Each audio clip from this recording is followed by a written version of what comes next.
അതൊരു മാർച്ച് മാസമായിരുന്നു. എറണാകുളത്തിന്റെയും തൃശ്ശൂരിന്റെയും അതിർത്തി പങ്കിടുന്ന ചാലക്കുടി എന്ന പ്രദേശത്തേക്ക് കേരളത്തിന്റെ നാനാഭാഗത്തു നിന്നും കരഞ്ഞു കലങ്ങിയ കണ്ണുമായി മലയാളികൾ ഓടിക്കൂടി അവിശ്വസനീയമായ ആ വാർത്ത കേട്ട്. അടിമുടി കലാകാരനും ആത്മവിശ്വാസത്തിന്റെ അപരനാമവുമായി മാറിയ ഒരു മനുഷ്യൻ നമ്മളിൽ നിന്ന് വേർപിരിഞ്ഞു പോയി എന്ന വാർത്ത കേട്ട് നമുക്കത് വിശ്വസിക്കാനായില്ല. ഒരു സാധാരണക്കാരന് എത്രത്തോളം വലിയ താരമാകാമെന്നും എത്രത്തോളം വലിയ താരമായാലും എങ്ങനെ മണ്ണിൽ ചവിട്ടി നിൽക്കാമെന്നുള്ളതിന് മലയാളി കണ്ട ഒരു അഭിനേതാവിന്റെ നേർസാക്ഷ്യം. പാട്ടോ പറച്ചിലോ അഭിനയമോ അനുകരണമോ എത്ര പെയ്താലും തോരാത്ത ആ മണിമേഘങ്ങൾക്കായി മലയാളികൾ ഇനിയും എത്രയോ കാലം കാത്തിരിക്കും. ചാലക്കുടി എന്ന ഭൂപ്രദേശത്തെ ഇന്ത്യൻ സിനിമയുടെ ഭൂപടത്തിലേക്ക് അടയാളപ്പെടുത്തിയ മലയാളികളുടെ സ്വന്തം ഓർമ്മയിൽ എന്നും കലാഭവൻ മണി. പ്രേമിച്ചു പ്രേമിച്ചു നിന്നെ ഞാനൊരു ദേവസ്ത്രീയാക്കും. മഞ്ഞപ്പൊടി, അരിപ്പൊടി, മലർപ്പൊടി, കളഭം, കദളിപ്പഴം, കൊട്ടത്തേങ്ങ, മുന്തിരിങ്ങ, നാരങ്ങ, മരത്തിന്റെ കൊമ്പൊളിച്ച് ചാടിയ തങ്കമ്പേ.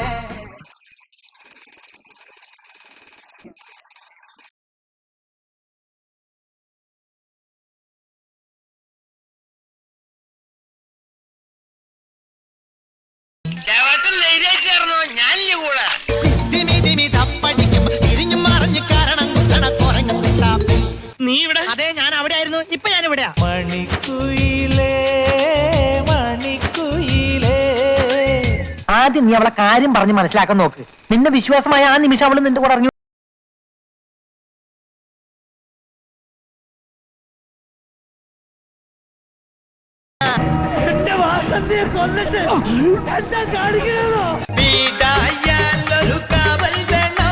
ബാറല്ല നമ്മൾ പൊളിക്കുന്നത്, ബാറിനടുത്തുള്ള സ്കൂള് പൊളിച്ചടക്കാൻ ഓർഡർ ഇട്ടിരിക്കാൻ ഞാൻ. കൈകൊട്ട് പെണ്ണേ കൈകൊട്ടു പെണ്ണേ കുഞ്ചും വളയിട്ട് കൈകൊട്ട് ഓർമ്മയിലെന്നും. മണിച്ചേട്ടന്റെ ഓർമ്മകളുള്ള ഇന്നത്തെ എപ്പിസോഡിലേക്ക് ഞാൻ ആദ്യം സ്വാഗതം ചെയ്തത് കലാഭവൻ മണിച്ചേട്ടൻ നമുക്ക് വേണ്ടി പാടിയ ഒരു പാട്ടുണ്ട്. കാട്ടിലെ മാനിന്റെ തോലുകൊണ്ടുണ്ടാക്കി മാരാര് പണ്ടൊരു ചെണ്ട. പിന്നീട് അദ്ദേഹത്തിന്റെ ഒരു വിഹാര കേന്ദ്രമായിരുന്ന അദ്ദേഹത്തിന്റെ മേഖലയായ ഒരു ഓഡിയോ കാസറ്റിൽ ആ പാട്ടിന് ഇങ്ങനെ ഒരു പാരഡി ഉണ്ടായി. നാടൻ പാട്ടുകൾ ചേലിൽ പാടുന്ന മണി എന്റെ നല്ലൊരു ഫ്രണ്ടാ. ഈ ഗാനം എഴുതിയത് അദ്ദേഹത്തിന്റെ സുഹൃത്തും സഹപ്രവർത്തകനും സന്തത സഹചാരിയും അദ്ദേഹത്തിന്റെ ജീവിതയാത്രകളിലൊപ്പം കൂടിയിട്ടുമുള്ള ഒരാളാണ്. ചലച്ചിത്ര സംവിധായകൻ, നടൻ തുടങ്ങി നിരവധി മേഖലകളിൽ നമുക്ക് പരിചയമുള്ള കലയിലെ ഒരു സർവകലാവല്ലഭൻ. അദ്ദേഹത്തിന്റെ ഓർമ്മകളുമായി ഇന്നത്തെ എപ്പിസോഡിൽ ആദ്യം നമ്മളോടൊപ്പം എത്തുന്നു പ്രിയപ്പെട്ട നാദിർ ഷാ.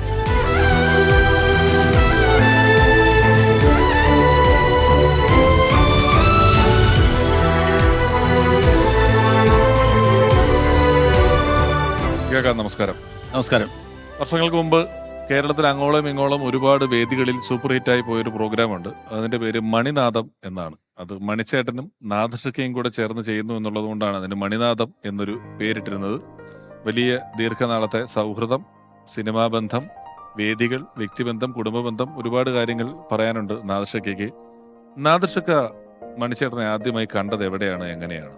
ഞാൻ കലാഭവൻ മണിയെ കാണുന്നത് കലാഭവന്റെ സ്റ്റേജുകളിൽ മണി പ്രോഗ്രാം ചെയ്തിട്ട് കണ്ടിട്ടുണ്ട്. അന്ന് ഞങ്ങൾ രണ്ടുമൂന്ന് കൊച്ചിൻ ഹരിശ്രീ, കലാഭവൻ, ഓസ്കാർ അങ്ങനെ മത്സരബുദ്ധിയോടുകൂടി പരിപാടി ചെയ്തുകൊണ്ടിരിക്കുന്നത്. അപ്പോൾ കലാഭവന്റെ മെയിൻ സ്റ്റേജിലല്ലാതെ ഗാനങ്ങളുടെ ഇടയ്ക്ക് മണി എനിക്ക് പോകുന്നുണ്ട്.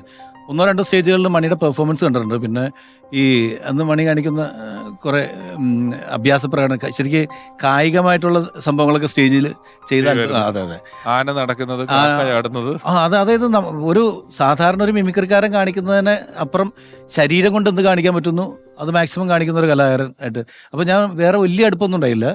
കണ്ടിട്ടുണ്ട്, ദൂരെ നിന്ന് കണ്ട് പരിചയപ്പെട്ടിട്ടുണ്ട്, ഇങ്ങനെ ചിരിച്ചിട്ടുണ്ട്, അത്രേ ഉള്ളൂ. അത് കഴിഞ്ഞിട്ട് പിന്നെ വീണ്ടും ഞങ്ങൾ തമ്മിൽ നേരിട്ട് കാണുന്നത് എന്ന് പറയുന്നത്, അല്ലെങ്കിൽ കൂടുതൽ പരിചയപ്പെടുന്നത് കലാഭവൻ മണിയെ ഞാൻ ഇന്റർവ്യൂ ചെയ്യുന്നുണ്ടായിരുന്നു.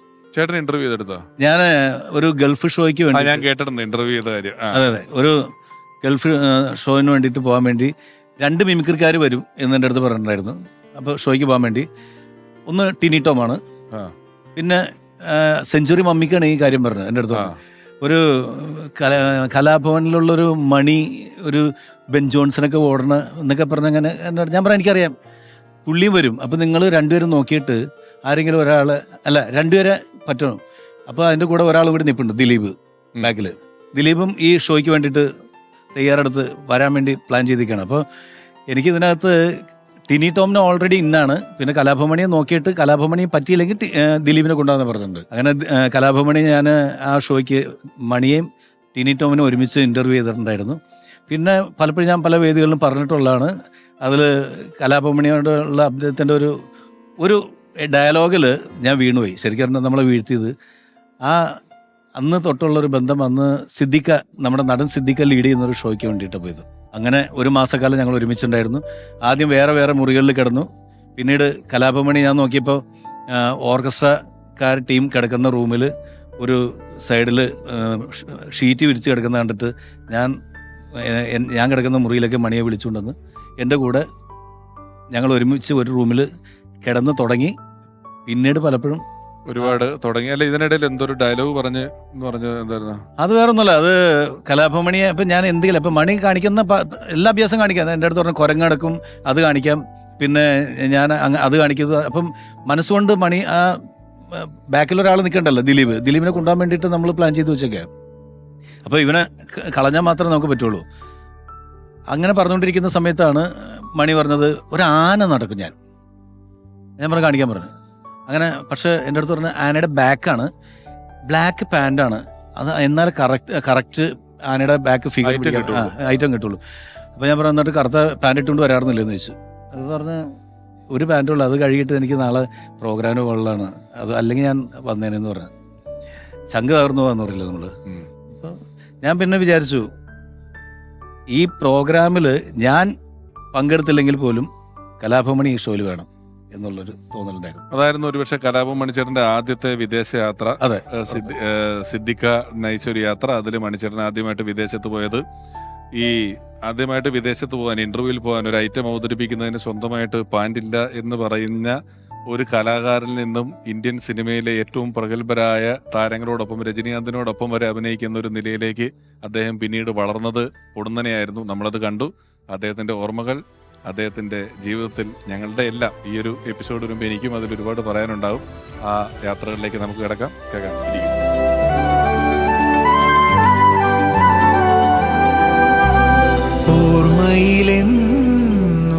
മണിച്ചേട്ടൻ ഇപ്പം ഈ നാദൃഷിക്കാക്ക പറഞ്ഞു, അത് അദ്ദേഹം ശരീരം കൊണ്ട് പല ഇനങ്ങൾ കാണിക്കുമായിരുന്നു, അനുകരണങ്ങൾ ഉണ്ടായിരുന്നു, പലത് ചെയ്യുമായിരുന്നെങ്കിലും മണിച്ചേട്ടൻ പിന്നീട് പെട്ടെന്നൊരു ജനകീയത വന്നത് അദ്ദേഹം നാടൻ പാട്ടുകൾ പാടിക്കൊണ്ടാണ്. അന്നോളം ഉണ്ടായിരുന്നെങ്കിലും, പ്രചാരത്തിലുണ്ടായിരുന്നെങ്കിലും, നാടൻ പാട്ടുകളുടെ ഒരു വാണിജ്യ മൂല്യം, നാടൻ പാട്ടുകൾക്ക് ഓഡിയോ കാസറ്റ് വിൽക്കാൻ പറ്റും, നാടൻ പാട്ടുകളുടെ കാസറ്റുകൾ ഇറക്കാമെന്നൊക്കെ ജനങ്ങൾക്ക് മനസ്സിലാക്കി കൊടുത്തത് മണിച്ചേട്ടനാണ്. ഒരുപക്ഷെ മണിച്ചേട്ടന്റെ നാടൻ പാട്ടുകളുടെ കാസറ്റുകൾ ഇറങ്ങാൻ കാരണമായത് ദേമാവേലി കൊമ്പത്തിന്റെ ഒരു ഭാഗത്തിൽ, നാലാം ഭാഗത്തിൽ മണിച്ചേട്ടൻ ഒരു 4 വരി നാടൻ പാട്ട് പാടി. വടക്കോട്ട് പോയപ്പോ മാവുമ്മ മാങ്ങ കൂന്താരോ എന്നുള്ള പാട്ട് 4 വരി പാടി, ഒരു ഞാൻ ചിരിയും ചിരിച്ചു. ആ പാട്ടിന്റെ ഒരു ബിറ്റ് വളരെ ജനകീയമായതാണ്. പിന്നീട് തൂശിമ കൂന്താരോ എന്ന് പറയുന്ന ഒരു ഫുൾ കാസറ്റ് ഇറങ്ങി, നാടൻ പാട്ട് വെച്ച് ഫുൾ കാസറ്റുകളായിട്ട് ഇറങ്ങിയിട്ടുള്ളത് അല്ലെ? ആ പാട്ട് ആ കാസറ്റിൽ വന്നത് എങ്ങനെയാണ്? അതില് ഞാൻ പറഞ്ഞില്ലേ, കലാഭവൻ, ഓസ്കാർ, ഹരിശ്രീ തമ്മിലെ മത്സരം നടന്നുകൊണ്ടിരുന്ന ട്രൂപ്പ് മത്സരം. ഈ ട്രൂപ്പ് മത്സരത്തിൽ മറ്റേ ട്രൂപ്പിലെ ആളുകളെ പങ്കെടുപ്പിക്കില്ല എന്ന് പറയുന്ന നമ്മൾ സ്വാഭാവികമായിട്ടുള്ള ഇതുണ്ടല്ലോ. അപ്പോൾ ഈ മാവേലി കൊമ്പത്തിൽ പങ്കെടുക്കാൻ വേണ്ടിയിട്ട് കലാഭവമണി പലപ്പോഴും ശ്രമിച്ചിട്ടുണ്ട്. അപ്പോൾ വേറെ ട്രൂപ്പിലായതിൻ്റെ പേരിൽ നമ്മൾ ഇതിനകത്ത് പങ്കെടുപ്പിക്കാതിരുന്നതാണ്. പക്ഷേ പിന്നീട് ഞങ്ങൾ രണ്ടുപേരും ദില്ലിവാല രാജകുമാരൻ എന്ന് പറയുന്ന ഒരു സിനിമയിൽ ഒരുമിച്ച് അഭിനയിച്ചു. ആ സിനിമയിൽ വേറൊരു ഇവൻ ജോയിൻ ചെയ്ത ദിവസം, ഇപ്പം ഞങ്ങൾ രണ്ടുപേരും റൂംമേറ്റ്സാണ്. അപ്പോൾ ജോയിൻ ചെയ്ത ദിവസം എൻ്റെ അടുത്ത് പറഞ്ഞ്, എടാ ഞാനേ ഒരു സീനിൽ സേനൻ സാറിൻ്റെ അടുത്ത് പെർമിഷനോടുകൂടി ഞാൻ മറ്റേ ചിരി ചിരിച്ചിട്ടുണ്ട് കേട്ടാന്ന് പറഞ്ഞു. ഞാൻ പറയാം ഏത് ചിരി? ഇവിടെ ഷിയാസിക്കാട് ചിരിയില്ലേ എന്ന് പറഞ്ഞിട്ട് ഷിയാസ് ചിരിക്കുന്നൊരു ചിരിയുണ്ട്. ഷിയാസൊക്കെ കാസറ്റ് ആ ചിരിയാണ് ഷിയാസ് ചിരി. അപ്പോൾ ഷിയാസ് ഖാൻ അനുകരിച്ചിട്ട് ഞാനൊരു ചിരി ചിരിച്ചെന്ന് പറഞ്ഞു. അപ്പോൾ ഞാൻ വെച്ചാൽ എങ്ങനെയാടാന്ന് വെച്ചപ്പോൾ എന്ന് പറഞ്ഞിട്ട് അവൻ്റെ ചിരി.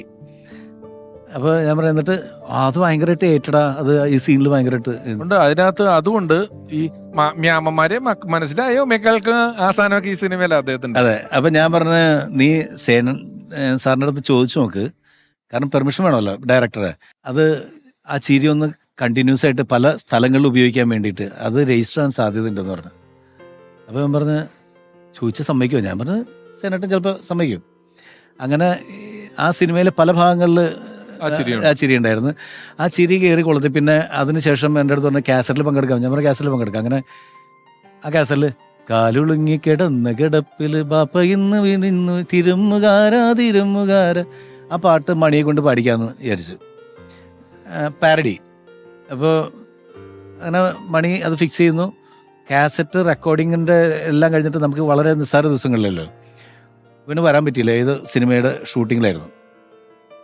അവിടെ നിന്ന് എത്താൻ പറ്റാതെ ആ പാട്ട് ഹരിശ്രീ അശോകൻ ചേട്ടൻ വന്നപ്പോൾ അശോകൻ ചേട്ടനെ കൊണ്ട് ഞാൻ പാടിച്ചു. മണി വരില്ല എന്ന് തീരുമാനിച്ചു ഞങ്ങൾ. മണിക്ക് വരാൻ ഉള്ള സാധ്യതയില്ല.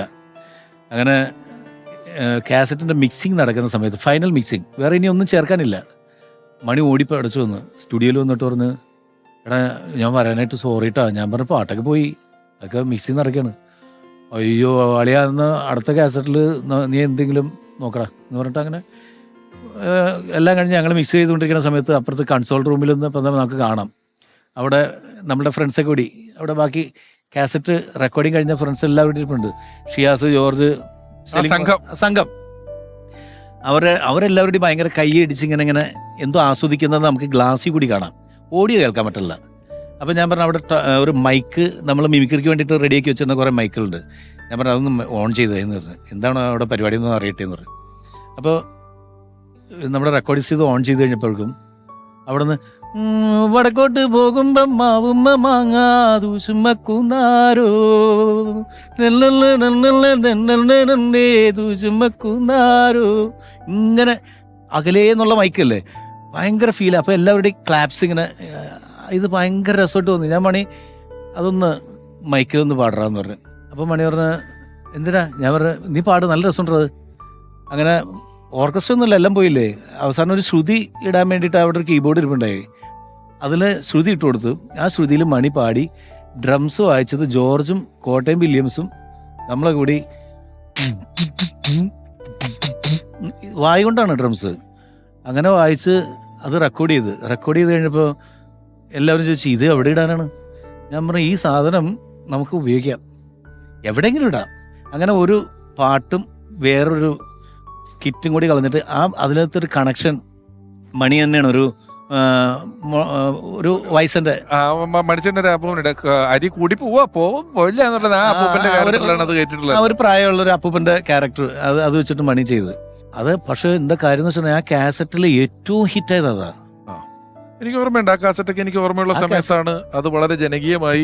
അത് ഹിറ്റായതിന്റെ ബലമാണ് അടുത്ത മണിച്ചേട്ടന്റെ കാസറ്റിന്റെ പേര് തൂശിമ കൂന്താരം എന്ന് ഇട്ട് ഇറക്കാൻ പറ്റിയത്.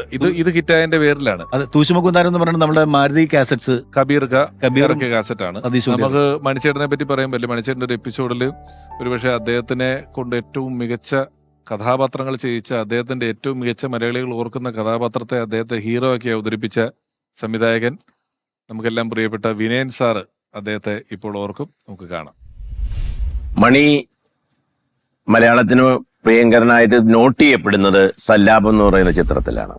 അതിനുശേഷമാണ് എൻ്റെ കല്യാണ സൗഗന്ധിയം എന്ന് പറയുന്ന സിനിമയിൽ മണി ഒരു മുഴുനീള ഹാസ്യ കഥാപാത്രം അഭിനയിക്കുന്നത്. ആ ഒരു ചിത്രത്തിന്റെ ഒരു ഇടവേളകളിൽ, ഷൂട്ടിങ്ങിന്റെ ഇടവേളകളിലാണ് ഇദ്ദേഹം ഈ അന്ധനായ ഒരു വ്യക്തിയുടെ മാനറിസങ്ങൾ ഞങ്ങളെ കാണിക്കുന്നതും. ഞാൻ അവിടെ വെച്ചൊരു വാക്ക് കൊടുത്തു, മണി നിന്നെ മെയിൻ ക്യാരക്ടറാക്കി ഒരു സിനിമ ഞാൻ ചെയ്യും. മണിക്കതൊരു വലിയ അത്ഭുതമായിരുന്നു. പിന്നെ മണി ചോദിക്കുമായിരുന്നു എപ്പോഴും, സാർ എന്തായി ആ പടം? അങ്ങനെയാണ് ഈ വാസന്തി ലക്ഷ്മി എന്ന് പറയുന്ന ചിത്രം. ഒരു മുഴുനീള കോമഡിയനായ, അങ്ങനെ ഒരു ചിരിയുമായിട്ട് എല്ലാവരും കണ്ടിരുന്ന മണി അത്ര സീരിയസ് ആയ ഒരു വേഷം ചെയ്ത് നമ്മളെ ഞെട്ടിച്ചു കളഞ്ഞു. അതിനുശേഷം മണിയെ കരുമാടിക്കുട്ടനായിക്കോട്ടെ, മണി വില്ലനായിട്ട് അഭിനയിച്ച, നമ്മളെയൊക്കെ ഏറെ രസിപ്പിച്ച മമ്മൂട്ടി ചിത്രം രാക്ഷസരാജാവായിക്കോട്ടെ, ആ കഥാപാത്രത്തെയാണ് ഞാൻ അന്ന് വിക്രം തമിഴിൽ ജെമിനി ചെയ്യുമ്പോൾ വിക്രമിനെ ഞാൻ തന്നെ ഇനിഷ്യേറ്റ് ചെയ്ത് അതിൻ്റെ പ്രിന്റ് അയച്ചു കൊടുത്തിട്ട് കാണിക്കുകയും AVM അവരുടെ ജെമിനിയിലോട്ട് മണിയെ കാസ്റ്റ് ചെയ്യുന്നതും. മണി പിന്നെ തെലുങ്കിലും തമിഴിലും ഒക്കെ വലിയ പടയോട്ടം തന്നെ മണി നടത്തി. അങ്ങനെ ഒരു നടനപ്പുറം, ഒരു വലിയ സംഗീതജ്ഞനപ്പുറം, നാടൻപാട്ടിന്റെ ഒരു വലിയ ഖനിയായിരുന്നല്ലോ അദ്ദേഹം. അതിനൊക്കെ അപ്പുറം വലിയ മനുഷ്യസ്നേഹി എന്നുള്ള നിലയിലാണ് ഞാൻ മണിയെ സ്മരിക്കുന്നത്. മണിക്ക് ആ സ്മരണ കേരളത്തിലെ ജനങ്ങളും കൊടുക്കുന്നുണ്ടെന്നാണ് എനിക്ക് തോന്നുന്നത്. കരുമാടിക്കുട്ടനാണെങ്കിലും വാസന്തി ലക്ഷ്മിയുമാണെങ്കിലും അതിനുശേഷം വന്നിട്ടുള്ള ഒരുപാട് ശേഷവും മുമ്പാണെങ്കിലും രാഷ്ട്രരാജാവിലും ഒരുപാട് ചിത്രങ്ങൾ ഗംഭീര വേഷങ്ങൾ കൊടുത്തിട്ടുള്ള ആളാണ് വിനയൻ സാർ. പക്ഷെ വിനയൻ സാർ അത് കൺക്ലൂഡ് ചെയ്യുമ്പോൾ പറഞ്ഞൊരു കാര്യം മനുഷ്യസ്നേഹി എന്നുള്ള നിലയിലാണ്. മലയാള സിനിമയിൽ ഈ സമീപകാലങ്ങളിൽ അല്ലെങ്കിൽ ഒരു 2 ദശകങ്ങൾക്കകത്ത് ഒരു അന്ത്യയാത്രയിൽ ഇത്രയും ജനം കൂടിയ മറ്റൊരു നടനുണ്ടോ എന്ന് സംശയിക്കുന്ന രീതിയിലാണ് അദ്ദേഹം കലാരംഗത്തും വ്യക്തി ജീവിത രംഗത്തും ജീവിച്ചത്. നാദർഷക്ക് ഇപ്പം വന്ന് സംസാരിച്ചു തുടങ്ങിയപ്പോൾ ആദ്യം പറഞ്ഞു ആദ്യത്തെ വിദേശയാത്രയ്ക്ക് വേണ്ടി 2 പേരെ ഇന്റർവ്യൂ ചെയ്തെടുത്തു. 2 പേരാണെന്ന് സിദ്ദിഖയുടെ കൂടെ വിദേശത്തേക്ക് പോകാൻ ഇന്റർവ്യൂ ചെയ്തത്. ഒന്ന് മണിച്ചേട്ടനോടൊപ്പം അന്നത്തെ വളർന്നു വരുന്ന യുവ മിമിക്രി കലാകാരൻ, ഇപ്പോൾ സിനിമകളിൽ വളരെ സജീവമായിട്ടുള്ള ആൾ, മണിച്ചേട്ടനോട് നല്ല സൗഹൃദമുള്ള ഒരുപാട് വേദികളിൽ ഒപ്പം ഉണ്ടായിട്ടുള്ള ഒരാൾ. ഒരുപാട് സ്നേഹത്തോടെ ഞാൻ എപ്പിസോഡിലേക്ക് സ്വാഗതം ചെയ്യുന്നു പ്രിയപ്പെട്ട ടിനി ടോം.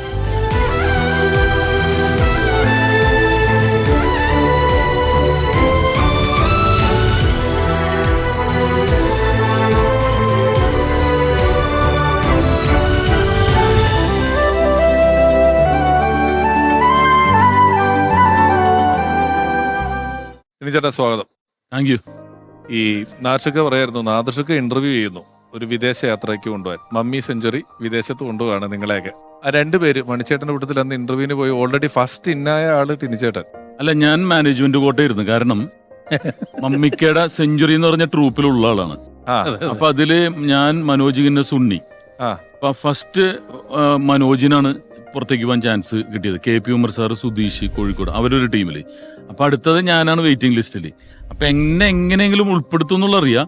എന്നാലും നമ്മുടെ അതിനിടെ പ്രേക്ഷകരോട് ഈ സമയത്ത് ഒന്ന് ഗൾഫിൽ പോയിട്ട് വന്നാൽ അതിന്റെ പേരിൽ 4 പരിപാടി എക്സ്ട്രാ കിട്ടുന്ന കാലമാണ്. 4 ഒന്നുമല്ല, നമ്മള് വേറെ ലെവലിലേക്ക് പോകുന്ന ട്രൂപ്പിന്റെ പരസ്യം ഞാൻ കണ്ടിട്ടുണ്ട്. ഇന്ന ട്രൂപ്പ് വിദേശ പര്യടനത്തിന് ശേഷം തിരിച്ചെത്തി എന്നൊക്കെ പറഞ്ഞ് പത്രത്തിൽ പരസ്യം വരുന്ന സമയമാണ്. അപ്പൊ എന്ന് പറഞ്ഞാല് 18-19 വയസ്സിലൊക്കെയാണ് നമ്മൾ പോകുന്നത്, ചാൻസ് കിട്ടുന്നത്. അപ്പൊ മനോജ് പോയപ്പോ നമ്മളൊക്കെ കൊതിയോടെ, കാരണം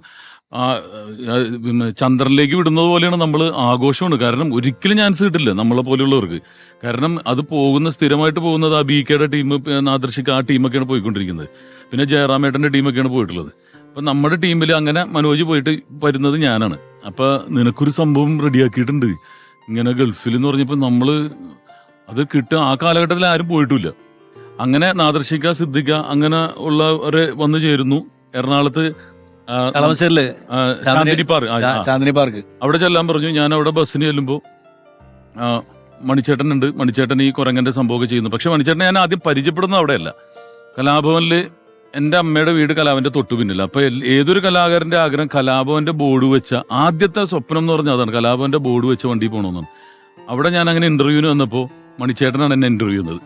ഞങ്ങൾ ഇന്റർവ്യൂ ചെയ്തതാണ്. ഇത് അങ്ങനെ ഒരു കണക്ഷൻ ഉണ്ട് മണിച്ചേട്ടൻ. അപ്പൊ അവിടെ വേണ്ടതെന്ന് പറഞ്ഞാൽ ഈ മൃദംഗം, സ്ട്രിങ്സ് ഒക്കെ, മിമിക്സ് ഗാനമേള തുടങ്ങിയിരിക്കുന്ന കാലഘട്ടം. അപ്പൊ അതിനുള്ള ആൾക്കാരാണ് വേണ്ടത്. ഞാനാണ് ഈ ഫിലിം സ്റ്റാർസ് മാത്രം ചെയ്യുള്ളൂ. അപ്പൊ എന്റെ കണ്ടു കഴിഞ്ഞാൽ കുറച്ച് നേരം ഇങ്ങനെ ആലോചിച്ചിട്ട് മണിച്ചേട്ടൻ പറഞ്ഞ വേറെ ആളുടെ അടുത്തേക്ക് വിടാന്ന് പറയുമ്പോഴാണ് KS പ്രസാദിന്റെ എൻട്രി. വേറൊരു അവിടുത്തെ പ്രിൻസിപ്പളാണ്. അപ്പൊ അവിടെ ചെന്നിട്ട് ഇങ്ങനെ ആലോചിച്ചു. അപ്പൊ പറഞ്ഞിട്ട് ഇനി നമുക്ക് വേണ്ടത് ഈ സ്ട്രിങ്സ് ഒക്കെ വായിക്കുന്നത്, എന്തായാലും നമ്പർ തന്നു എന്ന് പറഞ്ഞ് നമ്പർ മേടിച്ചു വെച്ചു. ഇതിനുശേഷം മണിച്ചേട്ടൻ, അന്നൊന്നും മൊബൈൽ ഫോൺ ഇല്ലല്ലോ. എൻ്റെ വീടിന്റെ അടുത്തുള്ള സ്ഥലത്തേക്ക് ഫോൺ, എൻ്റെ വീട്ടിൽ ഫോണുമില്ല, അടുത്ത വീട്ടില് മണിച്ചേട്ടന്റെ ഫോണാണ്. എടാ സീരിയലിൽ നിനക്കൊരു ചാൻസ് തരാം. സീരിയൽ എന്ന് പറഞ്ഞാൽ അന്ന് ഭയങ്കര സംഭവമാണ്. അത് നേരെ കോടാമ്പക്കത്തേക്ക് പോണതിലാണ്. അപ്പൊ വിനോദശാല എന്ന് പറഞ്ഞ സീരിയലാണ്. ഭയങ്കര കത്തി വന്നേക്കാം. അതിൽ ക്യാപ്റ്റൻ രാജുവിന്റെ മോനായിട്ടാണ്. നിനക്ക് അതിന്റെ ഒരു രൂപമുണ്ട്. അന്ന് മീശയൊന്നുമില്ല എനിക്ക്. ഞാൻ അങ്ങനെ ആറ്റിങ്ങില് GS വിജയന്റെ ഇതാണ്. അവിടെ ചെന്ന് കഴിഞ്ഞപ്പോഴേക്കും പ്രൊഡ്യൂസറിന്റെ മോനെ ഫിക്സ് ചെയ്ത് കഴിഞ്ഞ്. അപ്പൊ കലാഭവനിന്ന് ഒരു പ്രാവശ്യം തെറിച്ച്, അത് കഴിഞ്ഞ് ഇതും തെറിച്ച്. അപ്പൊ മണിച്ചേട്ടൻ പക്ഷെ ഭയങ്കര ഇഷ്ടമുണ്ട് എന്നോട് ഉൾപ്പെടുത്തണമെന്നുള്ളത്.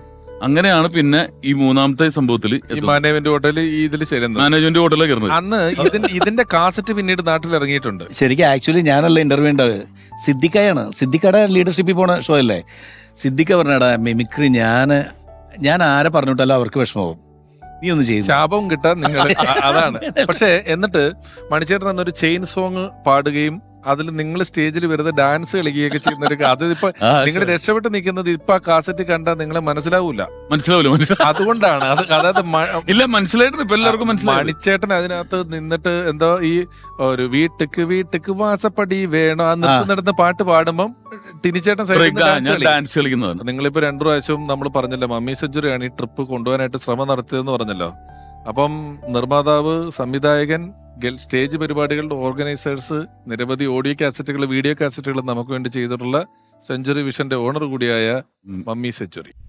90 കാലഘട്ടത്തിലാണ് കലാഭവന്റെ ഒരു മ്യൂസിക് പരേഡ് പെരുമ്പാവൂർ ഫാസിൽ വന്നു. ആ സമയത്ത് എനിക്ക് സെഞ്ചുറി കാസറ്റ്സ് കമ്പനി ഉണ്ടായിരുന്നു. ആ കമ്പനിക്ക് വേണ്ടി അന്ന് അൻസാർ കലാഭവനും റഹ്മാനൊക്കെ കൂടി ഒരു മിമിക്സ് പരേഡ് കാസറ്റ് ചെയ്തു. അപ്പോൾ അൻസാർ പെരുമ്പാവൂർ വന്നപ്പോൾ, കലാഭവൻ്റെ ലീഡറാണെന്ന് വന്നപ്പോൾ എന്നെ വിളിച്ചു. അങ്ങനെ ഞാൻ ആ കലാഭവൻ അൻസാറിനെ കാണാൻ ചെന്നു.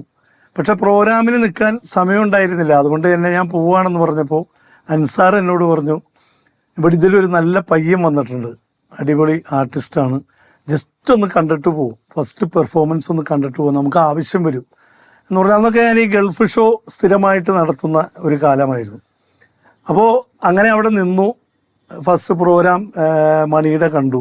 മണിയുടെ ആദ്യത്തെ ഐറ്റം കണ്ടപ്പോൾ തന്നെ പിന്നെ എനിക്ക് അവിടെ ഇരിക്കാൻ തോന്നി. ഞാൻ ഫുൾ പ്രോഗ്രാം കണ്ട് മണിയെ സ്റ്റേജിൻ്റെ ബാക്കിൽ ചെന്ന് കണ്ട് മണിയുടെ നമ്പറും മേടിച്ചിട്ടാണ് ഞാൻ പോയത്. അങ്ങനെ ഒരു ഗൾഫ് ഷോ വന്നപ്പോൾ സ്ഥിരമായിട്ട് നാദിർ ഷാ അതുപോലുള്ള ആർട്ടിസ്റ്റുകളാണ് എൻ്റെ കൂടെ വന്നുകൊണ്ടിരിക്കുന്നത്.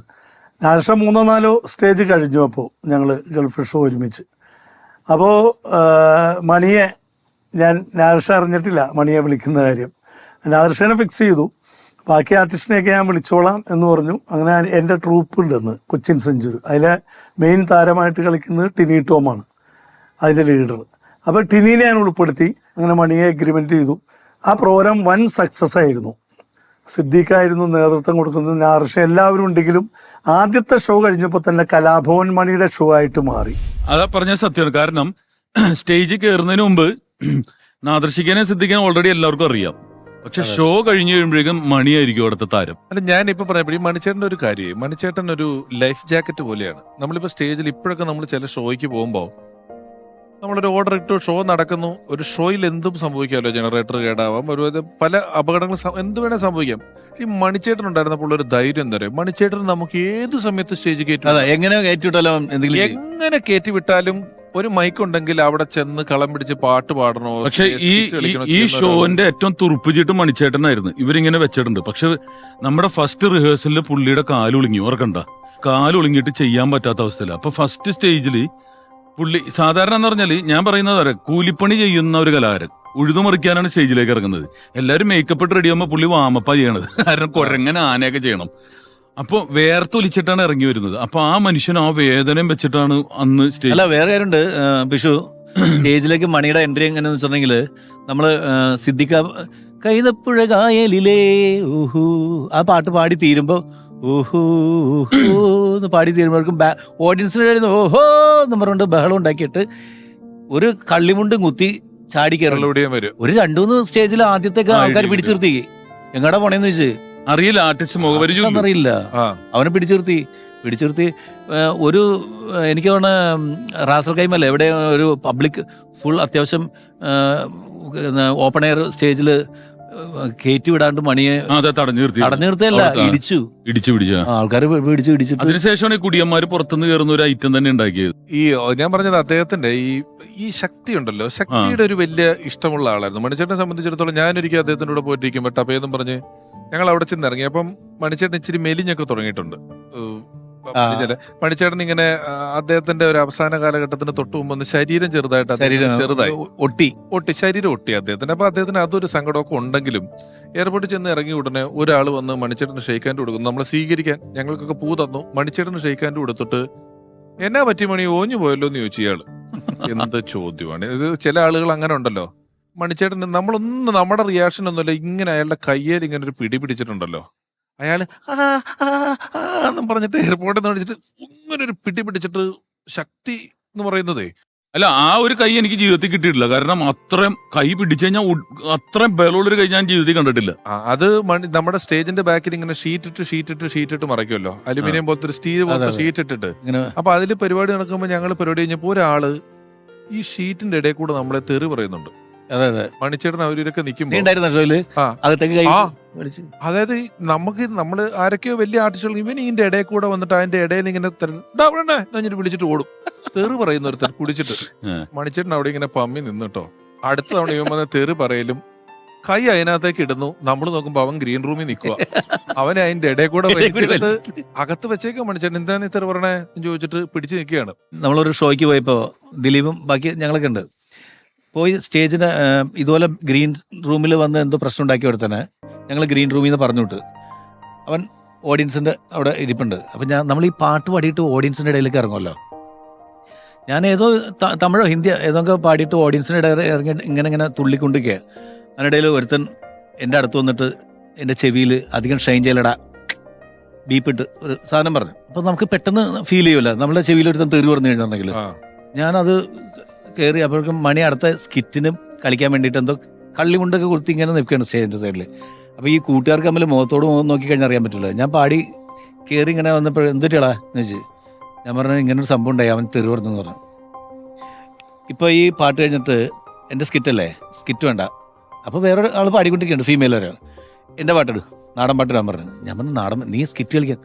എടാ നാടൻ പാട്ടിന് കള്ളിമുണ്ട് മതി, നീ എൻ്റെ പാട്ട് അനൗൺസ് ചെയ്യിപ്പിക്കും. അങ്ങനെ മണിയുടെ പാട്ടിട്ട് എന്നിട്ട് എൻ്റെ അടുത്ത് പറഞ്ഞു നീ സ്റ്റേജിൻ്റെ ഇവിടെ നിന്നോളാം, എന്നിട്ട് ഞാൻ അവിടെ ഇറങ്ങുമ്പോൾ നീ കാണിച്ചു തന്ന ആളെ. അങ്ങനെ മണി ചാലക്കുടി ചന്തയ്ക്ക് പോകുമ്പോൾ ചന്ദന ചൊപ്പുള്ള മീൻകാ എന്ന് പറഞ്ഞുകൊണ്ട് അവിടെ ചെന്ന് എൻ്റെ അടുത്ത് ഓഡിയൻസിൻ്റെ ഫ്രണ്ടിലിരിക്കുന്ന ഒരുത്തന്നെ കാണിച്ചിട്ട് ഇതാണെന്ന് ചോദിച്ചു. അപ്പം ഞാൻ അവിടുന്ന് തിരിച്ചറിയൽ ആ ഗാനമേള നടന്നുകൊണ്ടിരിക്കണേണ്ടല്ലേ. ഞാൻ അവിടുന്ന് സ്റ്റേജിൻ്റെ സൈഡിൽ നിന്നിട്ട് മറ്റേ അല്ല അപ്പോഴേക്കും ഇവനെ അടുത്ത റോയിൽ പോയി മീൻകാരി പെണ്ണിനെ അങ്ങനെ കിട്ടി, സാധനത്തിനെ കിട്ടി. ഞാൻ പറഞ്ഞു ആ ഇതാണെന്ന് പറഞ്ഞു. പിന്നെ നമ്മൾ കാണുന്നത് ഓഡിയൻസ് കാണുമ്പോൾ അയാളെ സ്നേഹത്തോടു കൂടി കെട്ടിപ്പിടിച്ച് മണി ഡാൻസ് കളിക്കുന്നുണ്ട് ഇങ്ങനെ. പക്ഷെ അവന്റെ കഴുത്തിലെ അതേ സീൻ ചോര തുപ്പിക്കൊണ്ടിരിക്കുന്ന ഈ കൈയുടെ ഇടയിലൊക്കെ അവന്റെ കഴുത്ത് വെച്ചിട്ട് ഡാൻസ് കളിക്കുക. ഡാൻസ് കളിക്കുന്നതിനിടയിൽ ഇങ്ങനെ ഒരു സ്റ്റെപ്പ് കൂടി ഉണ്ട്, ഇങ്ങനെ മുട്ട് ഇങ്ങനെ ഈ ഒരു സ്റ്റെപ്പ് കൂടി ഉണ്ട്. അടിനാഭിക്കുണ്ട് ഇവിടെ ഉണ്ട്. ഇതെല്ലാം കഴിച്ചിട്ട് കയറി വന്നിട്ട് എൻ്റെ അടുത്ത് പറഞ്ഞു അളിയാ ഓക്കെ. ഇത് പിന്നീട് ബെൻ ജോൺസൺ എന്ന് പറയുന്ന സിനിമയിലെങ്ങാണ്ട് പുള്ളി ചെയ്തിട്ടുണ്ടല്ലേ. നമ്മൾ ഈ പറഞ്ഞു വരുന്നത് അദ്ദേഹം നമ്മുടെ സുഹൃത്തുക്കൾക്ക് കൊടുക്കുന്ന ഒരു വില, സുഹൃത്തുക്കൾക്ക് ഒരു പ്രശ്നം പറ്റിയെന്ന് പറഞ്ഞാൽ ഓടിയെത്തുന്നത് അല്ലെങ്കിൽ സഹായം ചെയ്യുന്നത്, വിളിച്ചന്വേഷിക്കുന്നതിനൊന്നും ഒരു ലിമിറ്റ്ലെസ് ആണ്. ബാക്കി എല്ലാവരും ചെയ്യും, സഹായം ചെയ്യുമെന്ന് വെച്ചപ്പോൾ നിങ്ങളോ ഞാനോ ഒക്കെ എല്ലാവരും ചെയ്യും. പക്ഷെ നമുക്കൊരു പരിധി ഉണ്ടാവും, ഏതോ ഒരു പോയിന്റിൽ ഇതിനൊരു പരിധി നിർത്തും. പക്ഷേ പരിധികളില്ലാതെ ആളുകളെ സ്നേഹിക്കുകയും സഹായിക്കുകയും ഒക്കെ ചെയ്തിട്ടുള്ള ഒരാളാണ്. ഈ പറഞ്ഞതുപോലെ പരസ്പരം നമുക്ക് എന്തും പറയാനുള്ള സൗഹൃദമുള്ള ഒരാള്. നിരവധി സിനിമകൾ, ടെലിവിഷൻ ഷോകൾ, സ്റ്റേജുകൾ എല്ലാത്തിലും ഒപ്പമുണ്ടായ ഒരാള്. നമ്മുടെ ഓഡിയോ കാസറ്റുകളുടെ രചനകളിൽ പങ്കെടുത്തിട്ടുള്ള ഒരാള്. സ്നേഹപൂർവ്വം നമ്മുടെ എപ്പിസോഡിലേക്ക് ഞാൻ സ്വാഗതം ചെയ്യുന്നു ധർമ്മജൻ ബോൽഗാട്ടി.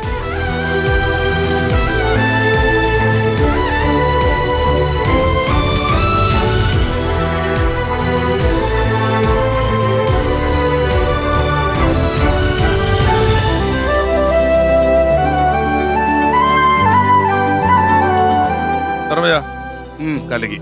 ഈ ധർമ്മജനും മണിച്ചേട്ടനുമായിട്ട് വലിയ ബന്ധമാണ്. ജനുവരി 1 മണിച്ചേട്ടന്റെ പിറന്നാള്, എല്ലാ കൊല്ലം തുടക്കത്തില്. അപ്പം അവിടെ അദ്ദേഹത്തിന്റെ നാട്ടിൽ ചില പരിപാടികളുണ്ടാവും, അതിന് ഞാൻ പോവും.